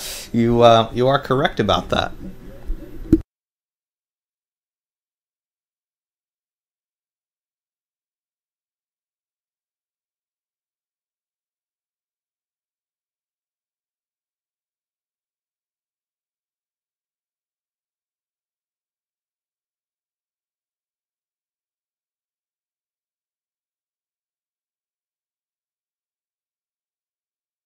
Yes, I agree. There is no way that I would ever want to drive a self-driving car. I like to be in control of what's going on. My judgment is better than that of any computer, thank you very much.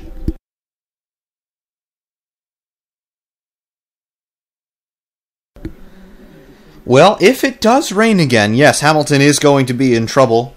Running out front, he doesn't have any reference in terms of what the guys around him are doing, so he's just got to rely on what the team can tell him as well as on his own intuition. And, well, we'll see if the rain does happen. Meanwhile, Valtteri Bottas resets fastest lap, 148.238. The pace is still coming down.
I'm attempting to load up some radar information for Singapore. I'm seeing a whole bunch of nothing all around there.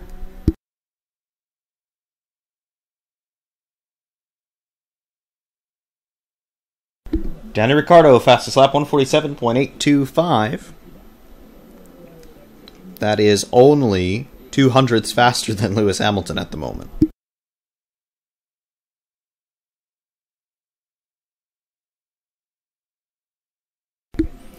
The gap between Hamilton and Ricciardo now 9.4 seconds.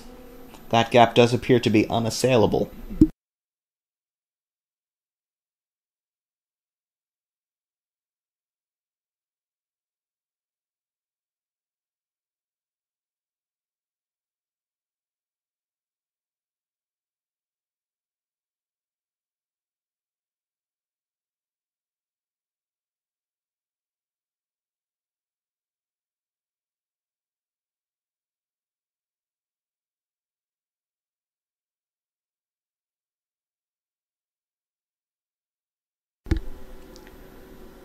Yes, Bottas is running a little bit more slowly than we have seen him run. He must just not really like Singapore very much. I certainly agree with that assessment. But yeah, Mercedes running first and third. They are making the best of a not-so-great situation, at least off the start.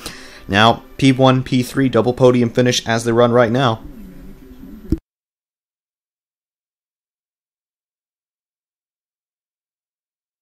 The order here, working lap 38 of 61 scheduled. We probably will not see the full distance due to the 2-hour limit. However, Lewis Hamilton leads from Daniel Ricciardo to the tune of about 9 seconds. Valtteri Bottas running in P3 in the second Mercedes. P4 for Nico Hülkenberg for Renault. P5 for Carlos Sainz in the Toro Rosso. P6, the Force India of Sergio Perez. P7, Julian Palmer in the second Renault. P8, Stoffel Vandoorne in the sole remaining Mikanda. P9 for Lance Stroll, and P10 for Romain Grosjean.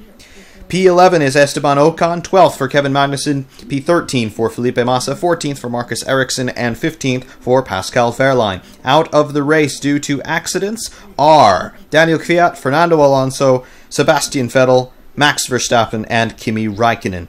Vettel, Verstappen, Räikkönen, and Alonso all retiring due to effects from a massive Turn 1 shunt at the start of this race.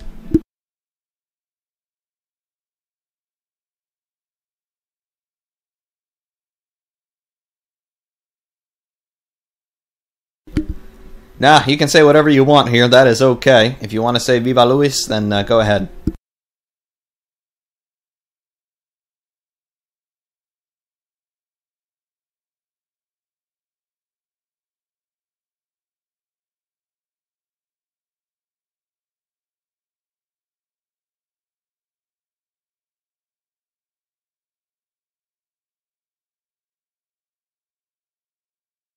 In replay, Marcus Ericsson having a spin over the bridge. He does tag the barriers. Is there damage to the car? Can't quite tell.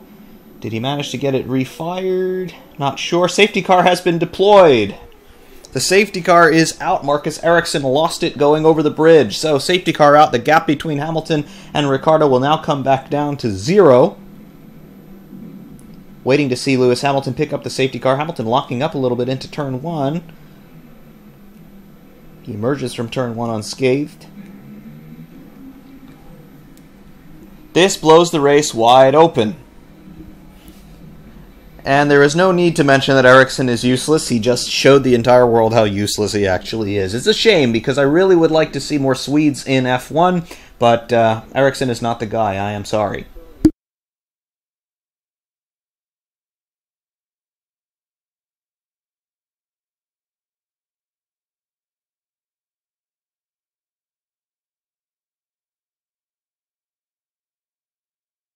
Lewis Hamilton not at all pleased about the deployment of the safety car. This is a trend for him.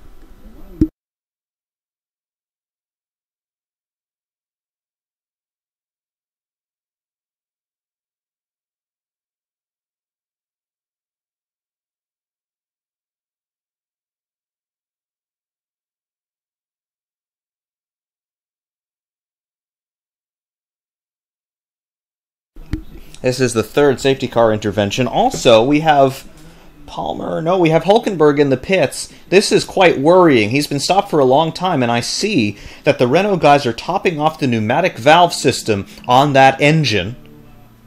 Engine problems for Nico Hülkenberg. That is the last thing he needs. They are working on the car. They have an airline in the side of the car. They are topping off the pneumatic valve system on that engine, I am sure. That is very bad news indeed for Nico Hülkenberg. He's been running so well. Renault were on for a double points finish. Now they are both going to be dropping out of the points at this rate.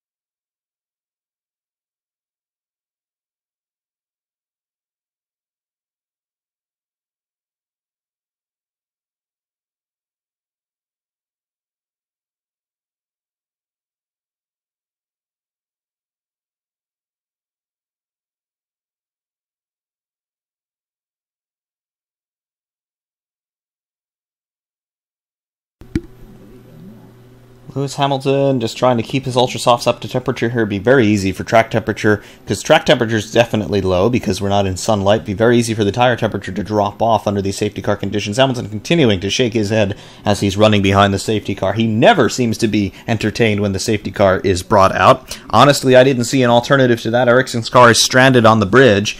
There is no marshalling point there, so you're going to have to get marshals on the track to push the car out of the way. Yeah, the safety car is necessary.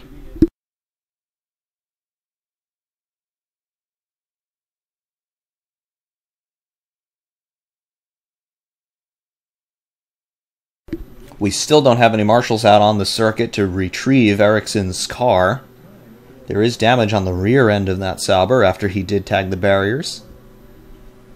This is still going to be another couple of laps for sure behind the safety car. Working lap 40 of 61. We are an hour and a half into this race. There is no way that we're going to see the full 61 laps. We're going to be, by my count, maybe about 5 or 6 laps short of full distance. We will, however, receive full points.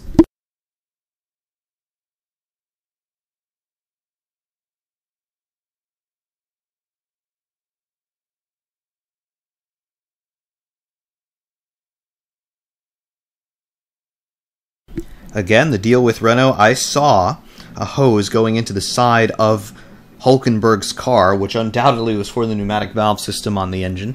These engines, because of the high RPM that they're capable of, a conventional coil spring for the valve spring, the valve actuation, could not open or close fast enough in order to keep these engines running without blowing to hell. So these valves are pressurized with nitrogen gas. It's under very high pressure to slam the valve shut once the camshafts open them and they've completed their combustion cycle. So the pneumatic valve system on these engines, it is critical. There is no ancillary way to close those valves once they have been opened by the camshaft. So that system is what undoubtedly Renault were topping off on Hülkenberg's car, and that's usually the first sign that you're having some sort of reliability issue.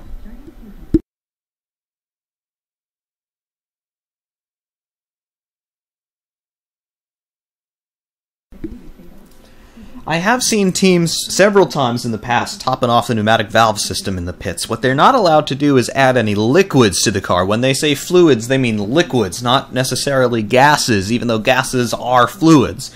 So you're not allowed to add oil, brake fluid, things like that, water, but you are allowed to add air and other gases into the car. So they are, for example, allowed to make tire pressure adjustments. However, they're not allowed to add any liquids. A fluid such as nitrogen gas for the pneumatic valve system, that is permitted as far as I am aware.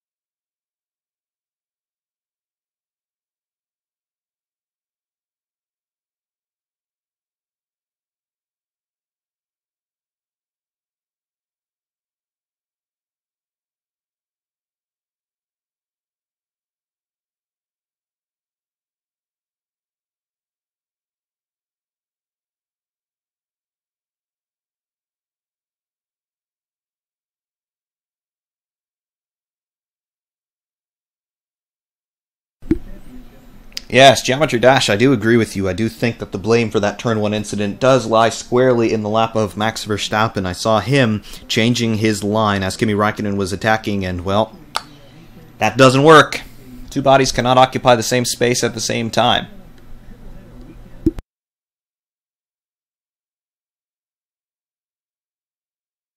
Finally, we have guys out on the track recovering Ericsson's car. It has been already about 3 laps behind the safety car. Lap time's currently running in the 3-minute 10-second range.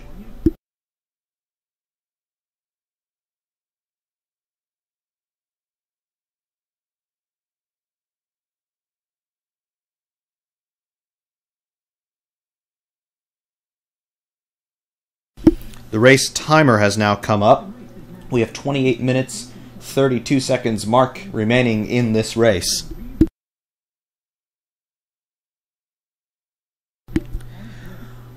Well, we are currently allowing some oil burning in these engines. Now, any engine, no matter how efficient or inefficient it is, will burn some amount of oil. However, what the teams have been doing is machining little galleys into the tops of their piston crowns so that oil from the underside of the piston, as it's injected at very high pressure into the piston for lubrication and cooling, is allowed to seep up into the top section of the piston, past the piston rings, and up to the top side of the piston into the combustion chamber. What they're doing with that oil is they're not necessarily burning the oil as fuel, but they are allowing the chemical properties of the oil to condition the fuel as it is injected, also at very high pressure, directly into the combustion chamber. And what that's allowing the teams to do is to get more bang for their buck out of the fuel. There is, of course, a little bit of a propulsive benefit from burning the oil as well, but mostly what they're doing there is they are improving that stoichiometric ratio of air to fuel in the combustion chamber so that they can get more complete combustion from every little drop of fuel that goes into that engine. Now, the FIA has taken a bit of a dim view on that. They are progressively tightening the total amount of oil per 100 kilometers that these engines are allowed to burn. However, over the balance of a race, they are still allowed to burn somewhere around 3 liters of oil. So that is a lot of oil.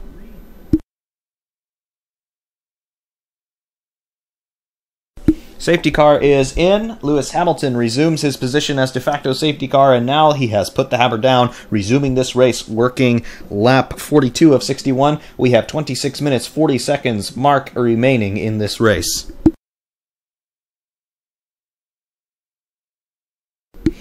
Lots of sparks coming up from the cars down the start-finish straight. Tire pressures will be down due to the tire temperatures being down after running behind the safety car.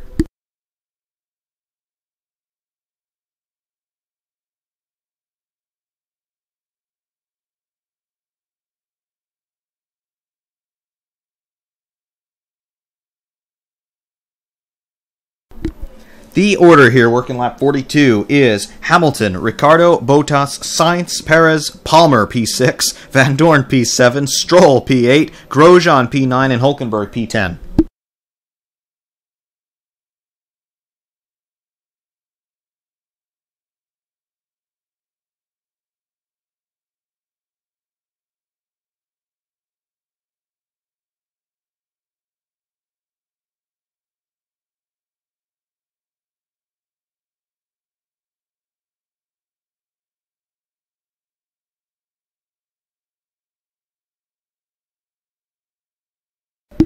Yes, Hamilton, of course, rocketing away. The gap between he and Ricciardo is already up to 1.7 seconds, half a lap into the restart.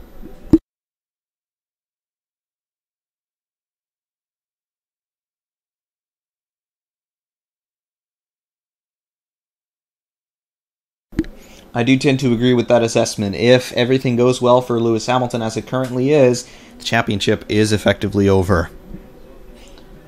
25 minutes mark remaining in this race.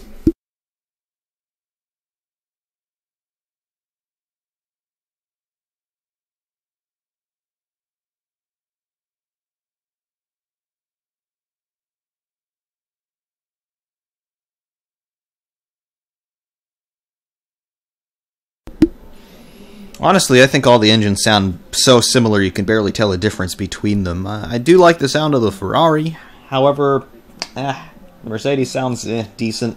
The Renault sounds decent. Basically, all the engines sound so close that there's barely any difference between them. We need some more engine diversity in Formula One. My dream regulations would be allow the guys to run these turbo V6 hybrid powertrains if they want, but also open it up to the old V8s, allow the old V10s back, basically allow teams freedom, technical freedom in the engine department.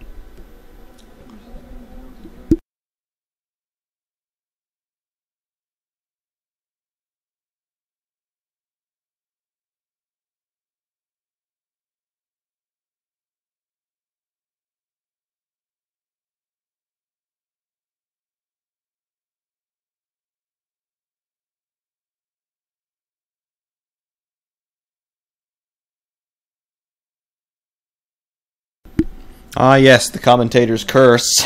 Vettel's never lost from pole position. Well, he has today. He's lost in the biggest way possible. From first to out in one corner.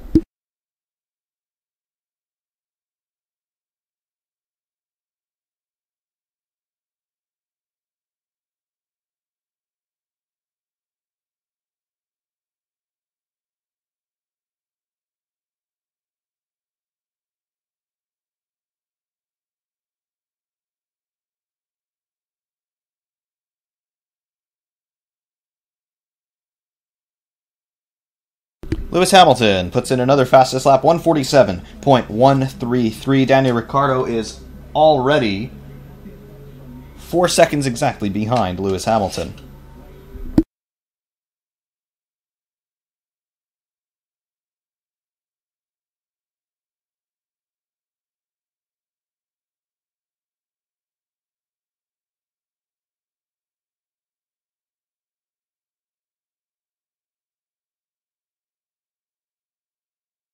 Nothing compares to the Murray-Walker curse. Now, Murray would always say something like, "And unless I am very much mistaken, insert driver name here, is in a wonderful position," and then the next corner, insert driver name here, spins off, has the engine blow up, whatever.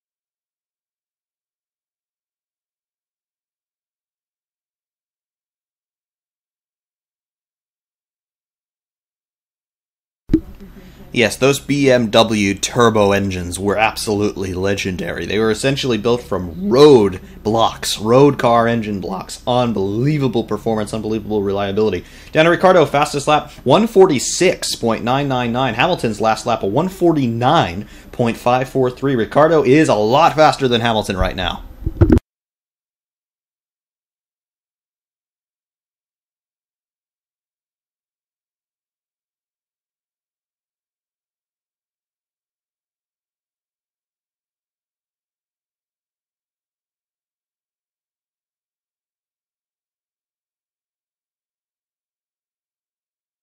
Undoubtedly, the offline radio transmissions to Hamilton are right now. "Ricciardo's a lot faster than you, it's hammer time."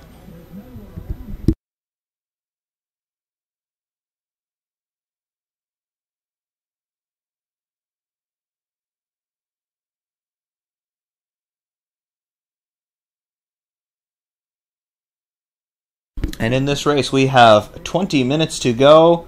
Mark, 20 minutes remaining in this race. We will not see full distance.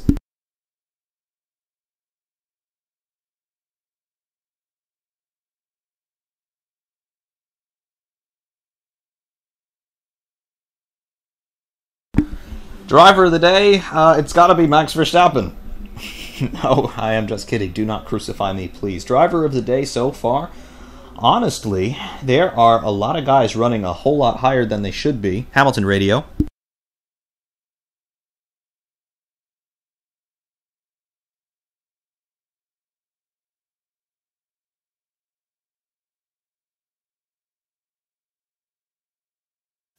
Hamilton resets fastest lap, 146.389.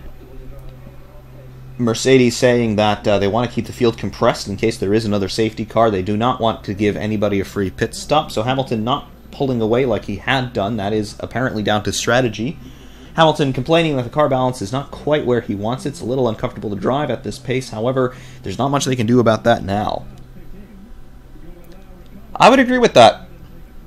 Make Stoffel driver of the day.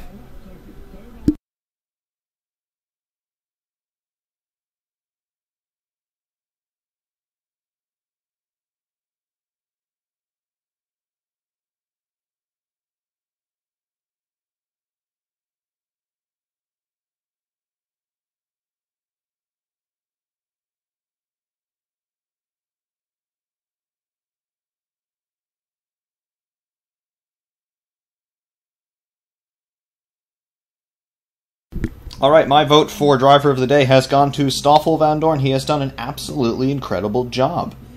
He certainly deserves that driver of the day merit. We'll see if he gets it.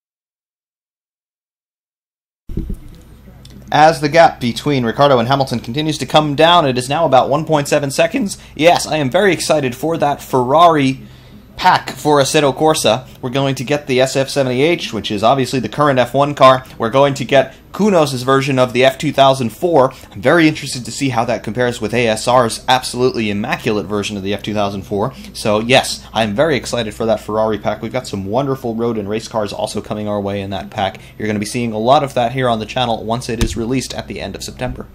Actually, it's coming out on Tuesday.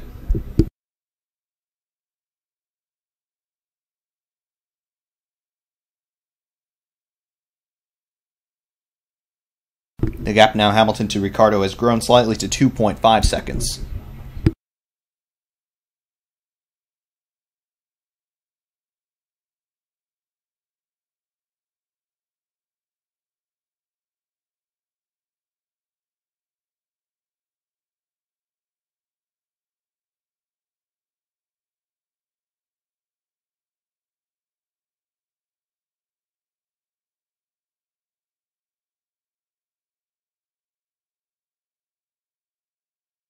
I do have to agree, I do not think Hamilton is going to throw this one away. We have seen him under pressure many times before, and 9 times out of 10 he has the capacity to deliver and then some.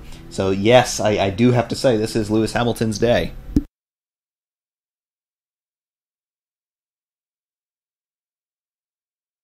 Yes, I am going to recommend that the UN Security Council file a sanction against your modem or your router because, yeah, that's terrible.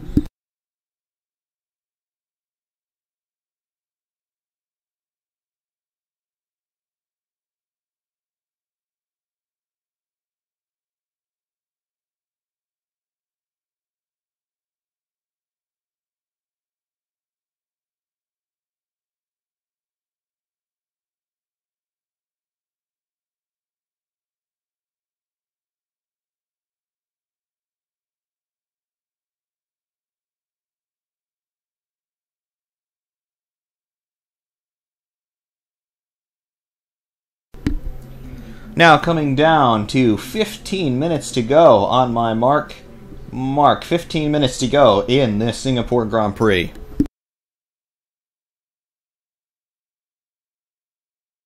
My opinion on Jean Todt. Well, he did an absolutely wonderful job running Ferrari when he was the team principal over there. However, as the FIA president, he has been nothing else but a joke. He is the most political of political hacks. He has essentially been the calling card for turning F1 into this eco-friendly BS show that it has turned into. He's the reason we have these engines. He is the reason that we have the ridiculous grid penalties. He is the reason that we have all these forensic accounting rules for F1. He needs to go. He is unbelievably out of touch with the fans. He is unbelievably out of touch with the needs of most of the teams. He has made sure that so much money gets funneled in the direction of Ferrari and Mercedes to the detriment of everybody else. It's not even funny. Jean Todt needs to go. The FIA needs to open up. Well, the FIA really needs to go. But the FIA needs to open up the FIA presidential elections to the fans. Let us vote for FIA president. Come up with some nominees, and then let us vote for FIA president.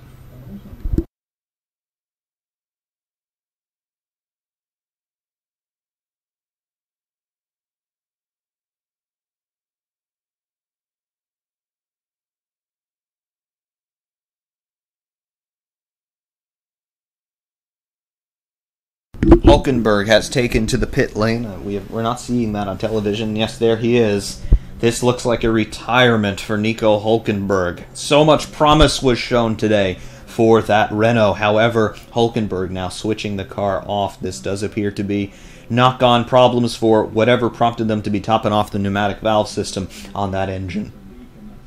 Meanwhile, Jolene Palmer still running a resplendent P6. Is this how Palmer says goodbye to Formula One? It could be.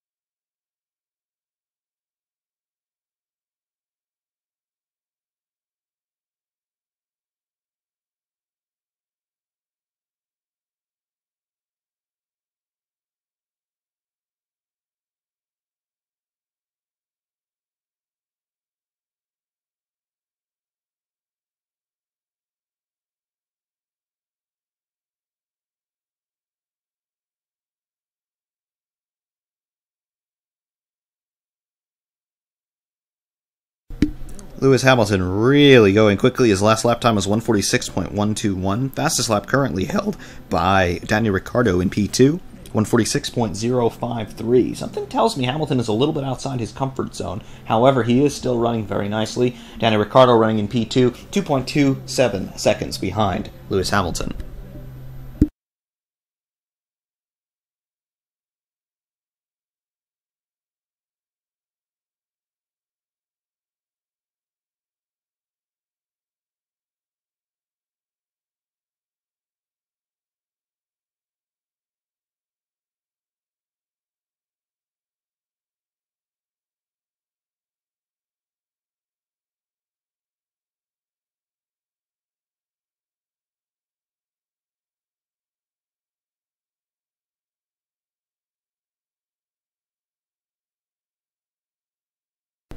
Pascal Wehrlein in P14 currently being classified as 4 minutes 14 seconds behind the race leader.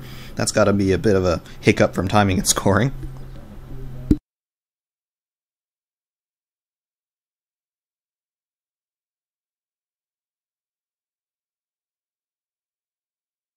Out of the race now, we have Nico Hülkenberg, Marcus Ericsson, Daniel Kvyat, Fernando Alonso, Sebastian Vettel, Max Verstappen, and Kimi Räikkönen.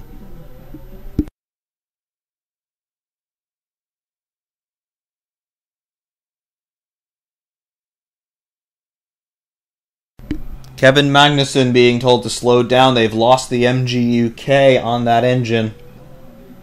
The engine itself seems like it's okay, but there is no MGUK, so all of his electrical boost is gone. This is undoubtedly going to be a retirement for Kevin Magnussen. The attrition in this race is absolutely vile.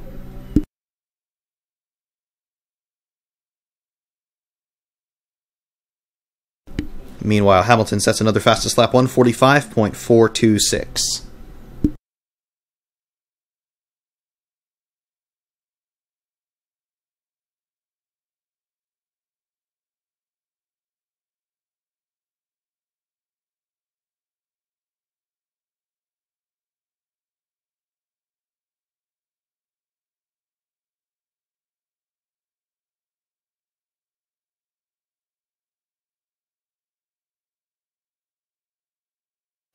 Magnussen has taken to the pit lane to retire.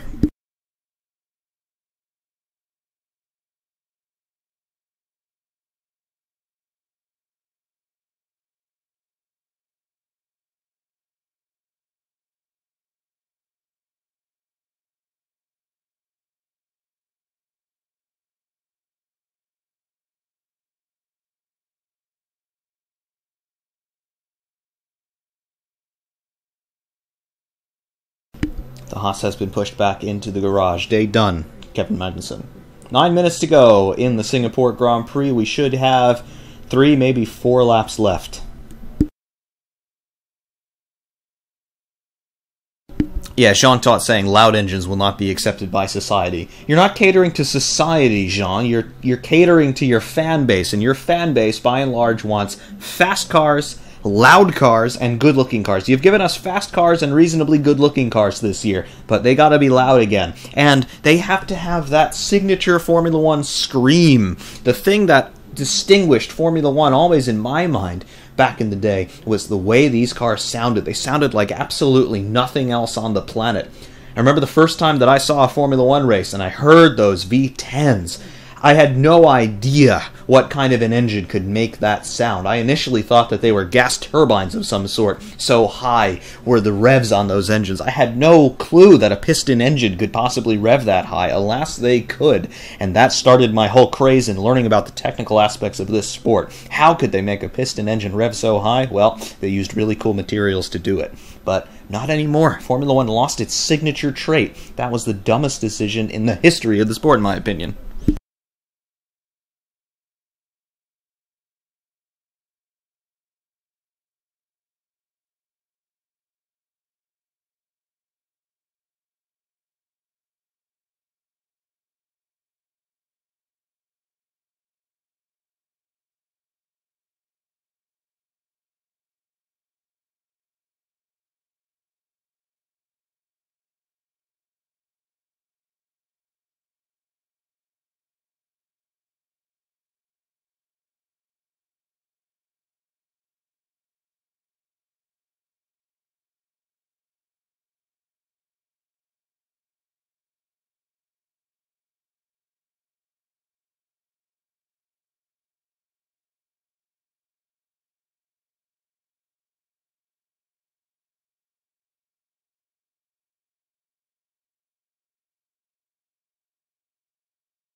Yeah, I would basically run F2 to, I don't know, 95 F1 regulations. Why not?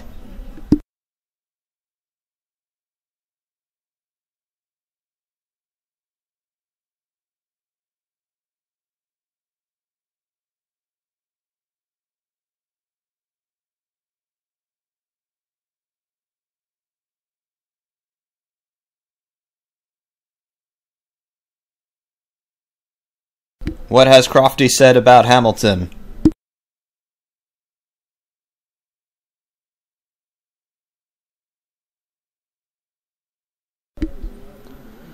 We have 6 minutes to go. Mark remaining in the Singapore Grand Prix. I would say about 4 laps, maybe 3 laps remaining.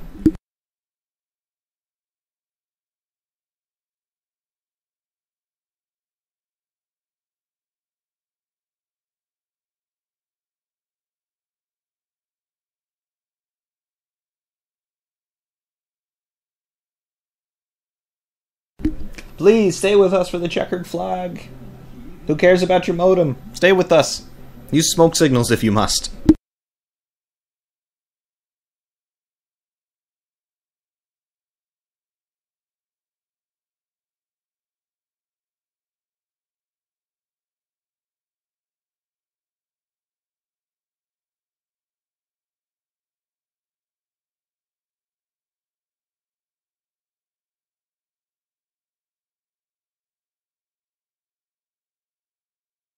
Oh yes, parental interruptions to Formula One watching. It is among the worst things in this world.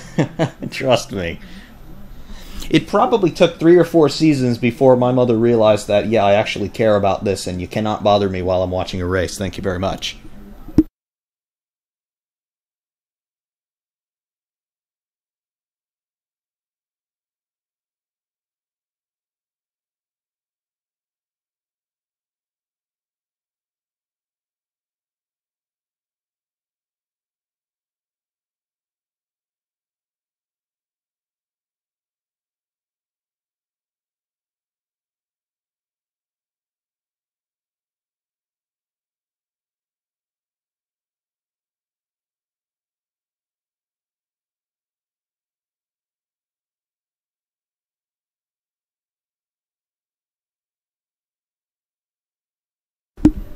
Four minutes to go in the Singapore Grand Prix. Hamilton continues to lead Daniel Ricciardo to the tune of 4.5 seconds.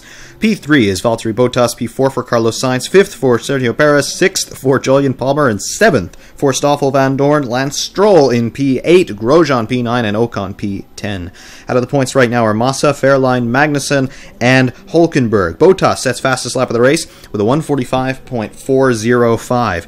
Out of this race are Magnussen, Hulkenberg, Ericsson, Kvyat, Alonso, Vettel, Verstappen, and Raikkonen.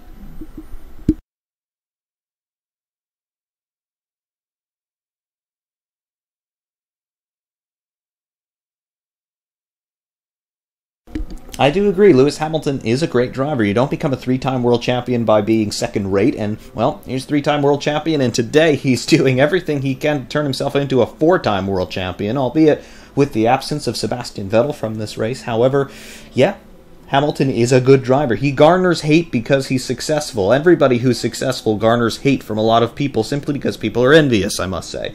Lewis Hamilton's demeanor off the track, his private life, well, I don't particularly like it, but then again, who am I to tell another human being how to live his life? He does what he wants to do, and that's about it.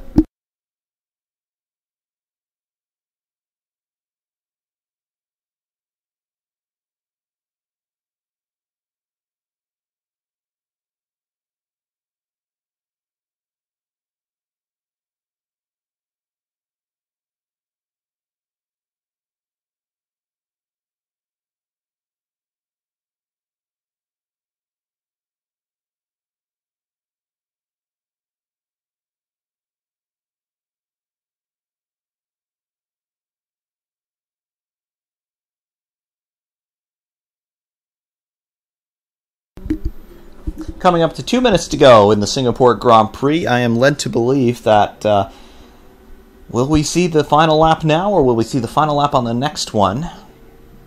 Not seeing any signals from the flag stand.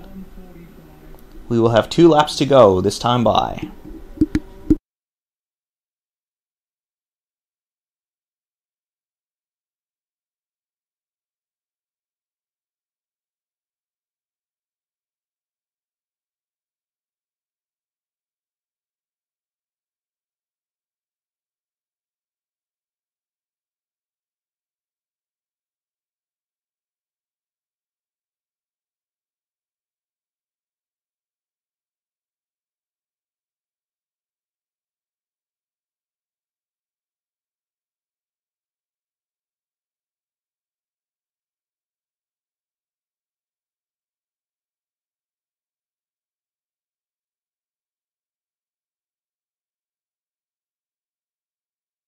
1 minute remaining in the Singapore Grand Prix. We'll come up to the 2-hour limit. Lewis Hamilton fastest lap 145.008. Will he break into the 44s just because he can? His signature number 44? Maybe. We will see the final lap this time by.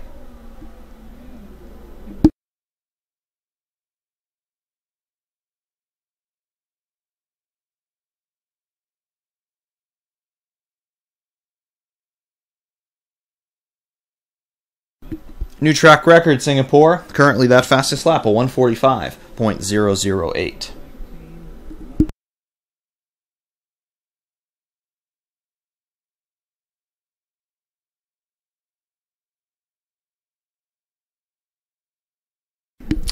If this were America, we would be throwing the white flag at this point. 1 lap to go here in the Singapore Grand Prix. 2-hour limit is hit now.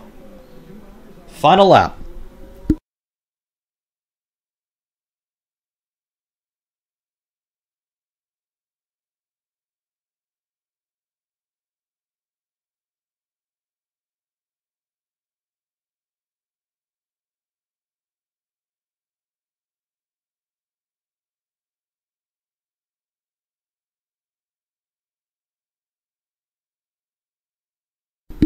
Hamilton just making his way out of Sector 1 at this time. The gap to Daniel Ricciardo behind is 4.5 seconds. It does not appear that anything is going to be threatening Lewis Hamilton's win here today. Rounding out the podium, Daniel Ricciardo in P2 and Valtteri Bottas in P3. Bottas has quite a gap to Carlos Sainz behind him. Driver of the day, my vote goes to Stoffel Van Dorn. However, anybody, Carlos Sainz, Julian Palmer, Lance Stroll, Romain Grosjean, even Massa, could be reasonable driver of the day candidates.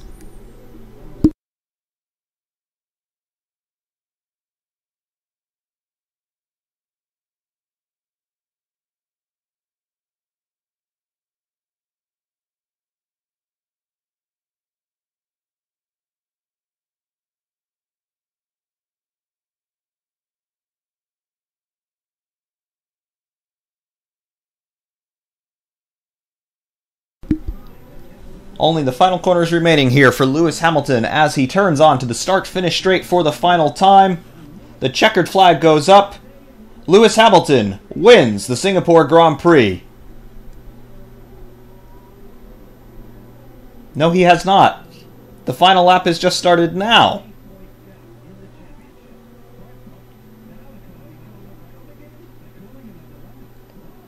The race has not ended. The time ran out on the previous lap. We had every reason to expect the checkered flag. The race has not ended.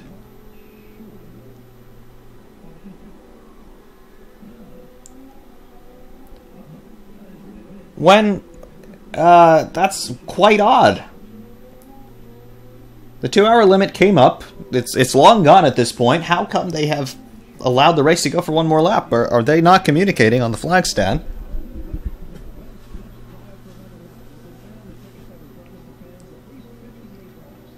That is quite odd. I've never seen this happen before. We are outside of regulation at this point, it would be said. If anything happens on this lap, I think it's got to be nullified. That's odd.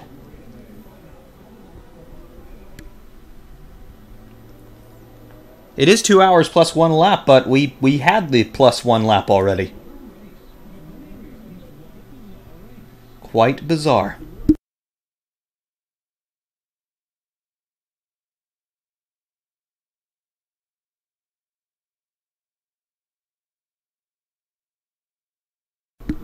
Alright, now coming up to the final corners once again, Lewis Hamilton turning onto the start-finish straight. Now will we see the final lap? Yes, we do. The checkered flag is now up. The pyrotechnics go off. Now Lewis Hamilton wins the Singapore Grand Prix. In quite dominant style, it must be said. He was the first of the survivors, and there it is. In second is Daniel Ricciardo. In third is Valtteri Bottas, rounding out the podium. Now everybody can breathe a sigh of relief at Mercedes. Once again, they're in the right place at the right time to pick up the spoils when everybody else goes to hell.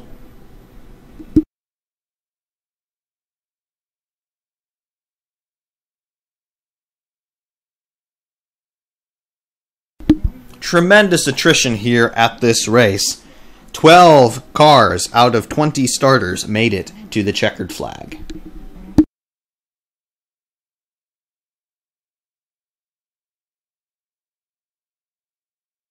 Two races in succession. Italy, disaster for Ferrari. Singapore, even a bigger disaster for Ferrari, a double DNF. Unbelievable. Only the second time in the last 11 years that Ferrari's had a double DNF.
Again, the final results here from Singapore.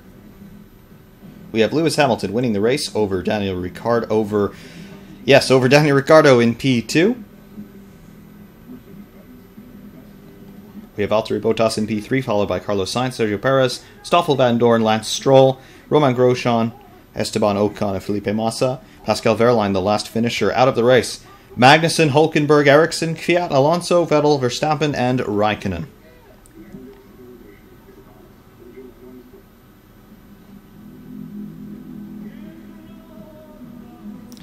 It is very a sad day for Ferrari fans here.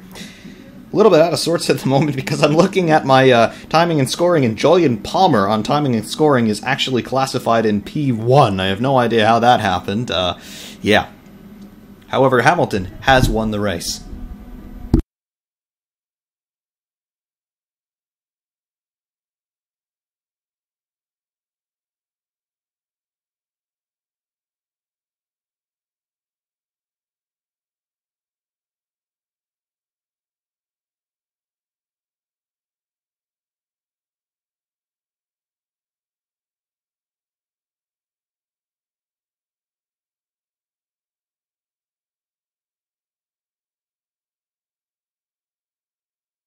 It was an absolutely bizarre race. I have not seen a race this bizarre in several years.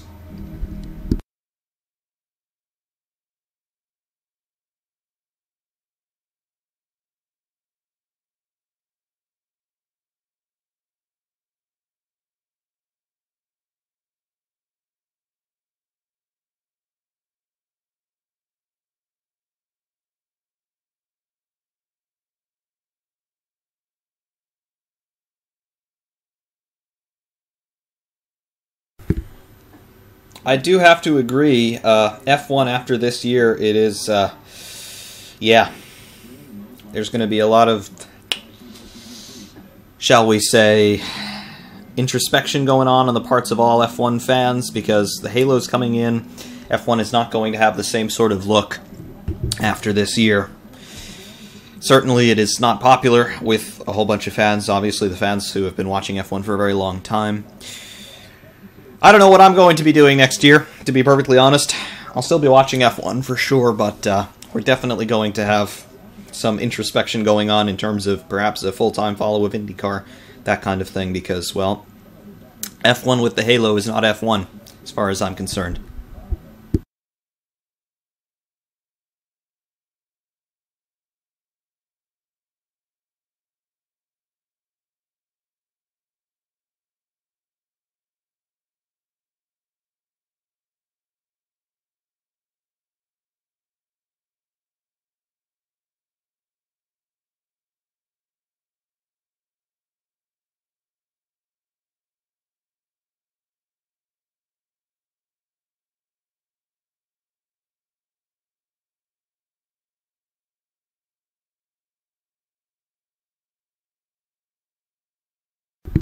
Yes, I agree. A lot of people are going to turn off in 2018, and there it goes to demonstrate once again just how out of touch the FIA is with the fans. The fans are the lifeblood of any sort of sporting enterprise. Really, your customers are the lifeblood of any sort of business, and for the FIA to be so out of touch with their fan base is absolutely diabolical to me. It seems that they do not care about anyone watching the sport. It seems that they do not care about the TV audience. It seems that they do not care about the history of the sport, and the fans do care about all of those things deeply. In my opinion, the sport, in terms of racing, that does the best in terms of fan access and all of that, it's NASCAR, followed very closely by IndyCar.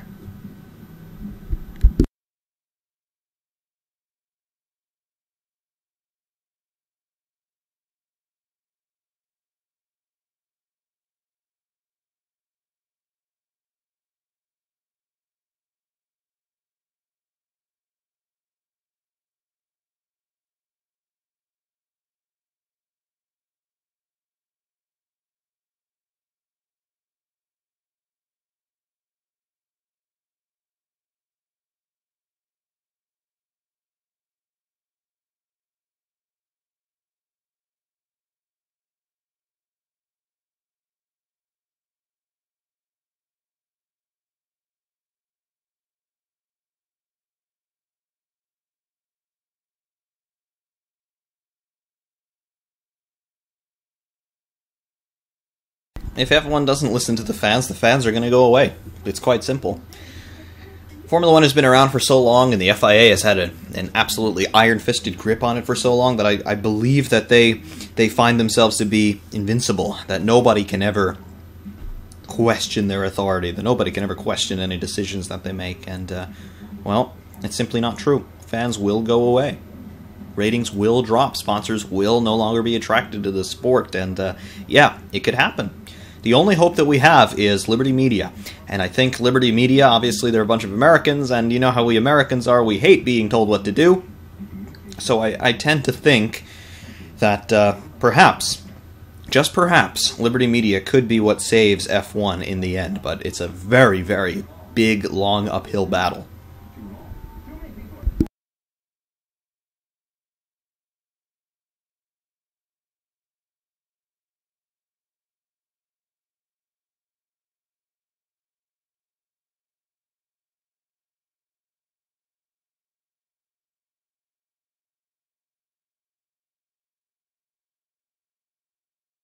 I agree. Those tobacco sponsors, they brought in so much money to Formula One, and then the European Union changed their advertising laws about what you could put on television, and tobacco products were among the things nixed for TV. But, well, the money never stopped, because then you had big banks sponsoring teams and telecom companies, things like that. Podium ceremony.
That concludes the podium ceremony. Lewis Hamilton now being presented with his trophy for P1.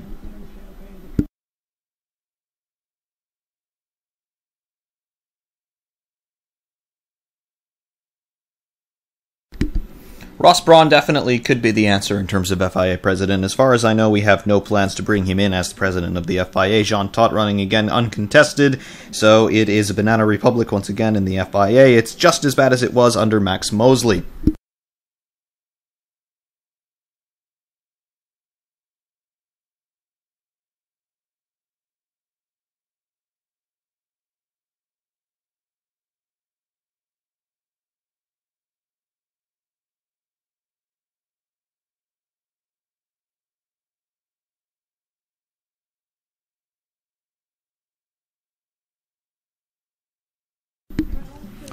Honestly, I would love to throw my hat in the ring as FIA president. If I could get enough support, maybe it can just happen. I promise you, you would not be disappointed.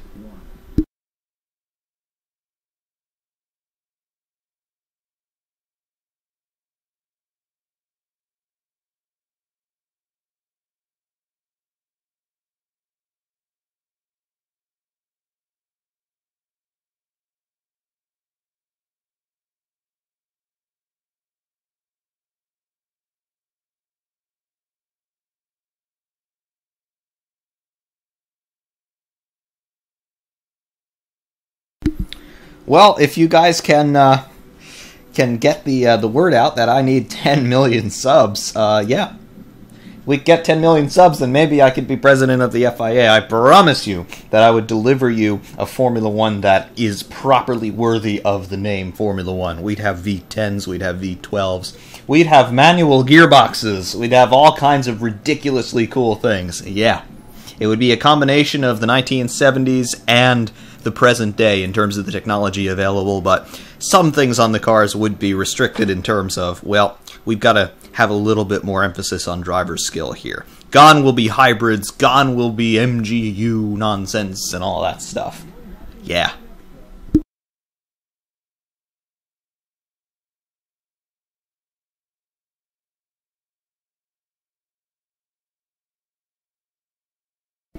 Getting our chance here under some delay here to see the podium interviews. Eddie Jordan doing the interviews.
Yes, Eddie Jordan pulling out the Santa Claus metaphor here. Hamilton needed a miracle yesterday after qualifying, and well, he got one.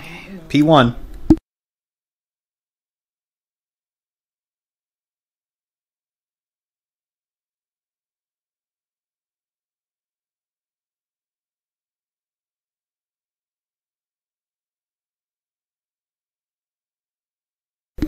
Yes, those Buzzin' Hornet Jordans, they were really cool cars. They were really good looking, and then when they had those Mugen engines, they were really fast. And they sounded awesome, too. 1999, best year for Jordan.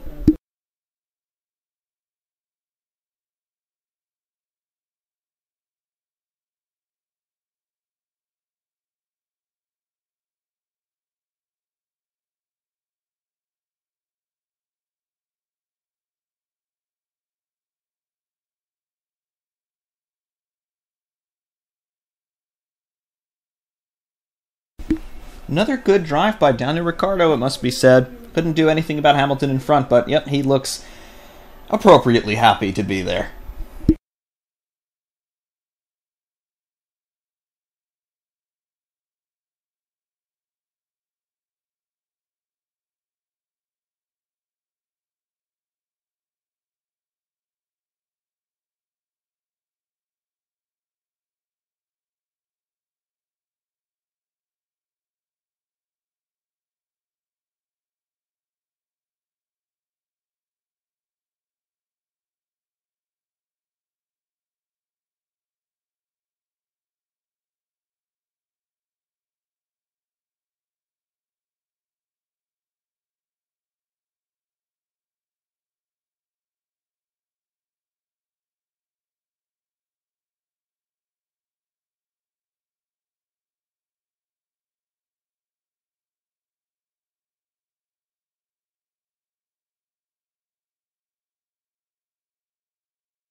Daniel Ricciardo not really offering any insight into that Turn 1 incident. He just managed to stay out of it, probably because he got a bad start, according to his own assessment.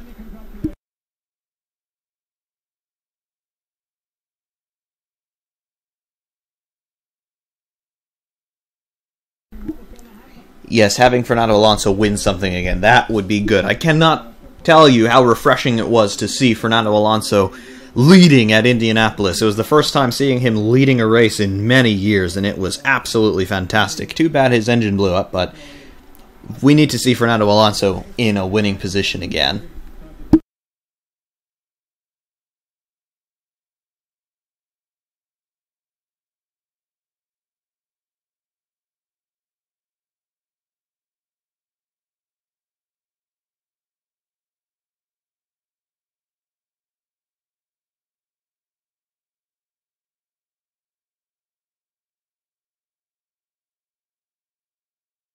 Absolutely. If Alonso moved to IndyCar, I would be absolutely crazy about IndyCar. We'd be following him. I'd be doing live streaming of IndyCar races, quite honestly.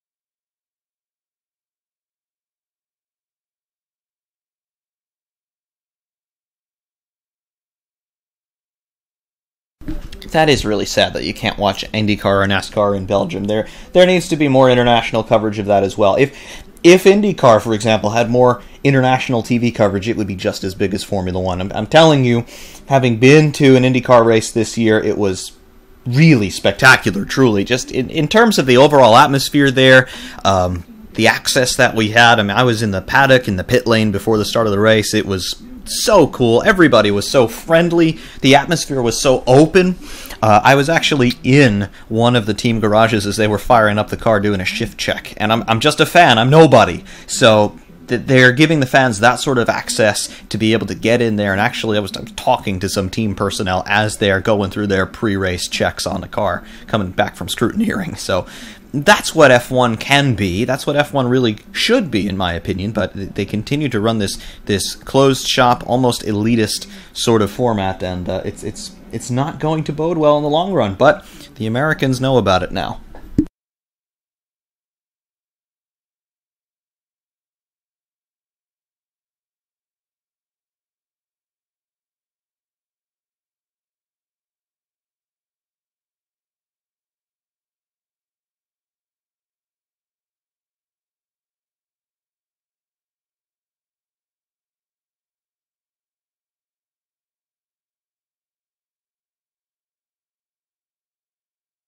Yes, if IndyCar went to some places around the world, if they went to, I dare say, some of the same tracks that Formula One goes to, yeah, that would really be huge for their exposure. I mean, they're big here in the United States, as well they should be, but really, the crux of IndyCar is going to be if they can manage to globalize that sport. That would be truly, then it would be a competitor to Formula One. I do have to say, being at the track, the cars sound wonderful. They run very similar engines to Formula One. They are V6s, 2.2 liters, twin turbo, no hybrid system, so it's a much more open exhaust design and all of that.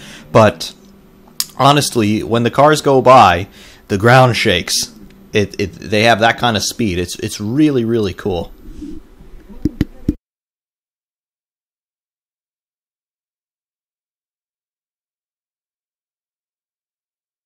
However, that is the result of the Singapore Grand Prix. Lewis Hamilton wins over Daniel Ricciardo and Valtteri Bottas.